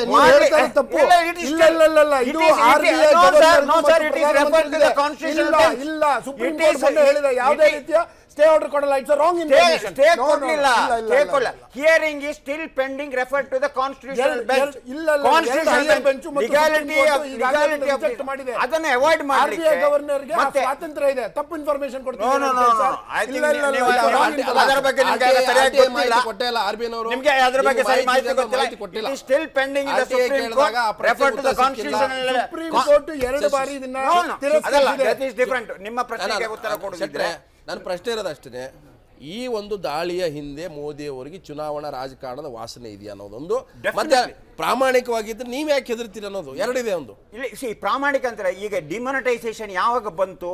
ಇವರು ಫಸ್ಟ್ ಇಲೆಕ್ಷನ್ ಮ್ಯಾನಿಫೆಸ್ಟೋದಲ್ಲಿ ಏನು ಕೊಟ್ಟಿದ್ರು? 84 ಲಕ್ಷ ಕೋಟಿ ವಿದೇಶಿ ಬ್ಯಾಂಕ್ನಲ್ಲಿರುವ ಹಣವನ್ನು ತಂದು ಅದಕ್ಕೆ ಆಗಲಿಲ್ಲ ಅವರಿಗೆ. ಈವನ್ HSBC ಇನ್ಫಾರ್ಮೇಶನ್ ಲೀಕ್ ಆದ ಕೂಡಲೇ ಅದು ಕೊಟ್ಟು ಅದಕ್ಕೆ ಸಾಧ್ಯ ಆಗಲಿಲ್ಲ. ಈ ಸಾಧ್ಯ ಆಗದ ಎಲ್ಲ ಫೇಲಿಯರ್ ಅನ್ನು ಕವರ್ ಮಾಡಲಿಕ್ಕೆ ಬೇಕಾಗಿ ಇದು ಈ ಡೆಮಾನಿಟೈಸೇಷನ್ ಉಂಟಲ್ಲ, RBIಗೂ ಸಹ ಇದಕ್ಕೆ ಇದೆಲ್ಲ ಮಾಹಿತಿ ಇರಲಿಲ್ಲ ಸರಿಯಾಗಿ. RBIಗೆ ಕೋಆರ್ಡಿನೇಷನ್ ಯಾಕೆ? ಎಲ್ಲ ಇನ್ಫಾರ್ಮೇಶನ್ ಎಲ್ಲ ಇನ್ಸ್ಟ್ರಕ್ಷನ್ಸ್ ಫಿನಾನ್ಸ್ ಸೆಕ್ರೆಟರಿಯಿಂದ ಬರ್ತಾ ಇದೆ. ಇದು ಫಿನಾನ್ಸ್ ಸೆಕ್ರೆಟರಿ ಡ್ಯೂಟಿ ಅಲ್ಲ, ಇದು ರಿಸರ್ವ್ ಬ್ಯಾಂಕಿನ duty. Currency management is purely reserve bank duty. ನೀವೇನು ಹೇಳ್ತಾ ಇದ್ರಿ? BJPಗಾಗಲಿ ಮೋದಿ ಅವರಿಗೆ ಯಾವುದೇ ಉದ್ದೇಶ ಇಲ್ಲ. It's very honest process. ED IT ಏನು CBI ದಾಳಿ ನಡೀತಾ ಇದೆ. ನಾವು ಯಾರು ಡಿಕ್ಟೇಟ್ ಮಾಡಿಲ್ಲ, ನಮ್ಗೆ ಯಾವುದೋ ರಾಜಕೀಯ ಉದ್ದೇಶ ಇಲ್ಲ, ನಾವು ಯಾರನ್ನು ಟಾರ್ಗೆಟ್ ಮಾಡಿಲ್ಲ ಅನ್ನೋದೇ. ಆದರೆ ನಿಮ್ಮ ಪಕ್ಷದ ನಾಯಕರು ಮೌನವಾಗಿ ಮನೆಗಿರೋಕೆ ಏನು ಅವ್ರಿಗೆ ಸಮಸ್ಯೆ? ಅವ್ರಿಗೇನು ನೋವು? ಯಡಿಯೂರಪ್ಪ ಇರ್ಬೋದು, ಈಶ್ವರಪ್ಪ, ಅನಂತಕುಮಾರ್ ಅವ್ರು ಮಾಡ್ತಾ ಇದ್ದಾರೆ, ಸೆಂಟ್ರಲ್ ಏಜೆನ್ಸಿಗಳು ಮಾಡ್ತಾ ಇದ್ದಾರೆ. ನಿಮ್ಮ ನಾಯಕರುಗಳು ಅಷ್ಟೊಂದು ಉತ್ಸಾಹದಿಂದ ಹೊರಗೆ ಬಂದು ಹೇಳ್ತಕ್ಕಂಥದ್ದು ನೋಡ್ತಾ ಇದ್ರೆ, ಯಡಿಯೂರಪ್ಪ ಅವರಿಗೆ ಏನಂದ್ರೆ ಕರ್ನಾಟಕದಲ್ಲಿ ಕಾಂಗ್ರೆಸ್ ಸರ್ಕಾರ ಅಸ್ಥಿರಗೊಳಿಸಬೇಕು, ರಾಜಕೀಯ ಪಕ್ಷ ತಮಿಳುನಾಡಲ್ಲಿ ಅಸ್ಥಿರ ಮಾಡಬೇಕು, ಉತ್ತರ ಪ್ರದೇಶದಲ್ಲಿ BSP ಅಸ್ಥಿರ ಮಾಡಬೇಕು. ಆದರೆ ಪೊಲಿಟಿಕಲ್ ಕೆಲಸಗಳು ನಿಮ್ಮ ಪಕ್ಷದ ಘಟಕಗಳು ಬಿಟ್ಟಿದ್ರಿ, ದಾಳಿಗಳು ಸೆಂಟ್ರಲ್ ಏಜೆನ್ಸಿ ಮಾಡುತ್ತೆ ಅಂತ ಆಯ್ತು ಅರ್ಥ. ದಾಳಿಗಳು ಹಿಂದೆನೂ ಸೆಂಟ್ರಲ್ ಏಜೆನ್ಸಿನೇ ಮಾಡುತ್ತೆ. ಈಗ ನೀವು ಅದೇ ಮಾಡ್ತಾ ನಮ್ಮ ಸರ್ಕಾರ, ಇವ್ರ ಸರ್ಕಾರ, ಅವ್ರ ಸರ್ಕಾರ ಯಾರಿದ್ರು ಅವರೇ ಮಾಡ್ತಾರೆ. ಆದ್ರೆ ರಾಜಕೀಯವಾಗಿ ಒಂದು ಪಕ್ಷಕ್ಕೆ ಅವಕಾಶ ಸಿಕ್ಕರೆ ಅದನ್ನ ಹೇಳುತ್ತೆ, ಜನರ ಮುಂದೆ ಹೋಗತ್ತಪ್ಪ. ಇಲ್ಲ ನಾವು ಮಾಡಿದ್ದೀವಿ ಅಂತ ಅವ್ರು ಹೇಳೋದೇ ಆದ್ರೆ ಆಯ್ತಪ್ಪ ನಾವು ಮಾಡಿದ ತಪ್ಪಿಗೆ ಇದಕ್ಕೆ ನಿಮ್ಗೆ ಓಟ್ ಕೊಟ್ಟಿದ್ರ ನೀವ್ ಯಾಕೆ ಮಾಡ್ತೀರಾ ತಪ್ಪನ ಮಾಡಿಲ್ಲ ಅಂತ ನಾವು ಹೇಳ್ತೀವಿ. ನಾವು ಸರಿ ಇಲ್ಲ ಅಂತೇಳಿ ನಿಮ್ ಮತ ಕೊಟ್ರೆ ನೀವ್ ರಾಜಕೀಯ ಪಕ್ಷ ನೀವ್ ಯಾಕೆ ಅದೇ ದಾರಿ ಯಾಕೆ ಬರ್ತೀರಿ ಅಂತ ವಿಚಾರ ನಾವು ಮಾಡ್ಲಿಲ್ಲ. ನೋಡಿ ನಾವು ಮಾಡ್ಲಿಲ್ಲ ಈ ರೀತಿ ರಾಜಕಾರಣ ಮಾಡ್ಲಿಲ್ಲ. ಇವತ್ತು ಈ ದಾಳಿಗಳಲ್ಲಿ ಕರ್ನಾಟಕದ ಕಾಂಗ್ರೆಸ್ ಮೇಲಾಗ್ಲಿ ಮಾನ್ಯ ಮುಖ್ಯಮಂತ್ರಿಗಳ ಮೇಲಾಗ್ಲಿ ಯಾವುದೇ ರೀತಿಯ ಆರೋಪ ಇವರೇ ಹೆದರ್ಕೊಳ್ತಾ ಮಾಡ್ಲಿಕ್ಕೆ ನಿಮ್ಮಲ್ಲಿ ಯಾವ ವಸ್ತುಗಳು ರಾಜಕಾರಣ ಯಾರಿಗೂ ತಯಾರಿಲ್ಲ. ನಿಮ್ಮಲ್ಲಿ ಯಾವುದೇ ದಾಖಲೆಗಳಿಲ್ಲ, ನೀವು ಮಾಡ್ಲಿಕ್ಕೆ ಬರಲ್ಲ. ಲಾಸ್ಟ್ ಕ್ವಿಕ್ ಆಗಿ ಹೇಳ್ತೀನಿ, ಈ ದಾಳಿಗಳಲ್ಲಿ ರಾಜಕೀಯ ದುರುದ್ವೇಷ ಇಲ್ಲ, ಸ್ವಜನ ಪಕ್ಷಪಾತ ಇಲ್ಲ ಅನ್ನೋದನ್ನ ನೀವೇನಾದ್ರೂ ಸಾಬೀತು ಮಾಡೋದಾದ್ರೆ ಈ ನಮ್ಮ ರಾಜ್ಯದಲ್ಲಿ ಕಾಂಗ್ರೆಸ್ನ ಸುತ್ತಮುತ್ತ ಇರ್ತಕ್ಕಂಥವ್ರ ಮೇಲೆ ಮಾತ್ರ ಇದನ್ನ ಸೀಮಿತ ಮಾಡದೆ ಜನಾರ್ದನ್ ರೆಡ್ಡಿ ಅದ್ದೂರಿ ಮದ್ವೆ 500ರಿಂದ 1000 ಕೋಟಿವರೆಗೂ ಖರ್ಚು ಮಾಡಿ ಮಾಡಿದಂತ ಪ್ರಕರಣದಲ್ಲಿ ಈಗಾಗಲೇ ಐಟಿ ದೂರುಗಳು ಹೋಗಿದೆ. ಅಲ್ಲಿ ಯಾಕೆ ಸ್ವಾಮಿ ರೈಡ್ ನಡೀತಾ ಇಲ್ಲ? ಇದು ಸಾರ್ವಜನಿಕರ ಪ್ರಶ್ನೆ. ಅದಕ್ಕೆ ಅನುಮಾನ ಕಾಡ್ತಾ ಇರ್ತದೆ ಅಂದ್ರೆ ಇಂಥ ವಿಚಾರಗಳಲ್ಲಿ ಯಾಕೆ ಬಿಜೆಪಿ ಅವರ ವಿಚಾರದಲ್ಲಿ ಆತರ ಮೌನ ವಹಿಸ್ತಾರೆ? ಕಾಂಗ್ರೆಸ್ ಚರ್ಚೆ ಮುಗಿಸ್ತಾ ಇದ್ದೀನಿ. ನಿಮಗೆ ಮೋದಿ ಅವರಿಗೆ ಅಷ್ಟು ಪ್ರಾಮಾಣಿಕತೆ, ಬದ್ಧತೆ, ಕಪ್ಪೋಣ, ಭ್ರಷ್ಟಾಚಾರದಲ್ಲಿದ್ದರೆ ನೀವು ಬಿಜೆಪಿ ಅವ್ರನ್ನು ಒಂದೇ ತರ ನೋಡಿ ಅಲ್ಲ ನೋಡಿ, ನೀವು ಒಬ್ಬರನ್ನ ಮೌನವಾಗಿ ಅವ್ರನ್ನ ರಕ್ಷಣೆ ಮಾಡ್ತಾ ಇದ್ದೀರಿ ಅನ್ನೋ ಅನುಮಾನ ಬರ್ತಾ ಇದೆ. ಹಾಗೇನೂ ಇಲ್ಲ, ಅದು ಯಾವುದೇ ಕಾರಣಕ್ಕೂ ಇಲ್ಲ, ಚಾನ್ಸ್ ಇಲ್ಲ, ಆತರ ಮಾಡುವಂತ ಉದ್ದೇಶನೂ ಇಲ್ಲ. ಸ್ಕೀಮ್ ಇಂದ ಲಾಸ್ ಆಗಿದ್ರೆ ಇವರೇ ಹೇಳ್ತಾ ಇದ್ರೆ ಹಿಂದೆ ಬಿಜೆಪಿ ಈಗ ಜನಾರ್ದನ್ ರೆಡ್ಡಿ ವಿರುದ್ಧ ಸಾಮಾಜಿಕ ಹೋರಾಟಗಾರರು ನಾಗರಾಜ್ ಯಾದವ್ ಅವರೇ, ಶಿವಕುಮಾರ್ ಅವರೇ ಮತ್ತೆ ವಿಠಲ್ ಶೆಟ್ಟರ್ ತಮಗೆ ಧನ್ಯವಾದ. ಯಾಕಂತಂದ್ರೆ ಇವತ್ತು ರಾಜಕೀಯ ಸ್ಕೋರ್ ಅನ್ನು ಮಾಡುವ ಸಂದರ್ಭದಲ್ಲಿ ಇಂಥ ದಾಳಿಗಳು ಅನಿವಾರ್ಯನ ಅನ್ನುವಂಥ ಒಂದು ಸಂದರ್ಭಕ್ಕೆ ಮೋದಿಯವರು ಕೂಡ ಇದನ್ನ ಅಸ್ತ್ರವಾಗಿ ಬಳಕೆ ಮಾಡ್ಕೊಳ್ತಾ ಇದ್ದಾರೆ. ಹಿಂದೆ ಕಾಂಗ್ರೆಸ್ ಕೂಡ ಮಾಡಿತ್ತು. ಆದರೆ ಈಗ ಒಂದು ಕಪ್ಪು ಹಣದ ವಿರುದ್ಧ ಹೋರಾಟ ಮಾಡ್ತಾನೆ ಎದುರಾಳಿಗಳೆಲ್ಲರೂ ಕೂಡ ಕಪ್ಪು ಹಣದ ಬೆಂಬಲಿಗರು ಅಂತ ಬಿಂಬಿಸುವಂಥ ಪ್ರಯತ್ನ ನರೇಂದ್ರ ಮೋದಿ ಅವರು ಮಾಡ್ತಾ ಇದ್ದಾರೆ. ಅದಕ್ಕೆ ಸಿಕ್ಕಾಪಟ್ಟೆ ಪ್ರಚಾರ ಕೂಡ ಸಿಗ್ತಾ ಇದೆ ಅಂತ ಅನುಮಾನದೊಂದಿಗೆ ಇವತ್ತಿನ ಚರ್ಚೆಯನ್ನು ಮುಗಿಸ್ತಾ ಇದ್ದೀನಿ. ಸುದ್ದಿ ಟಿವಿ ನಾವು ಸುಳ್ಳು ಹೇಳೋದು.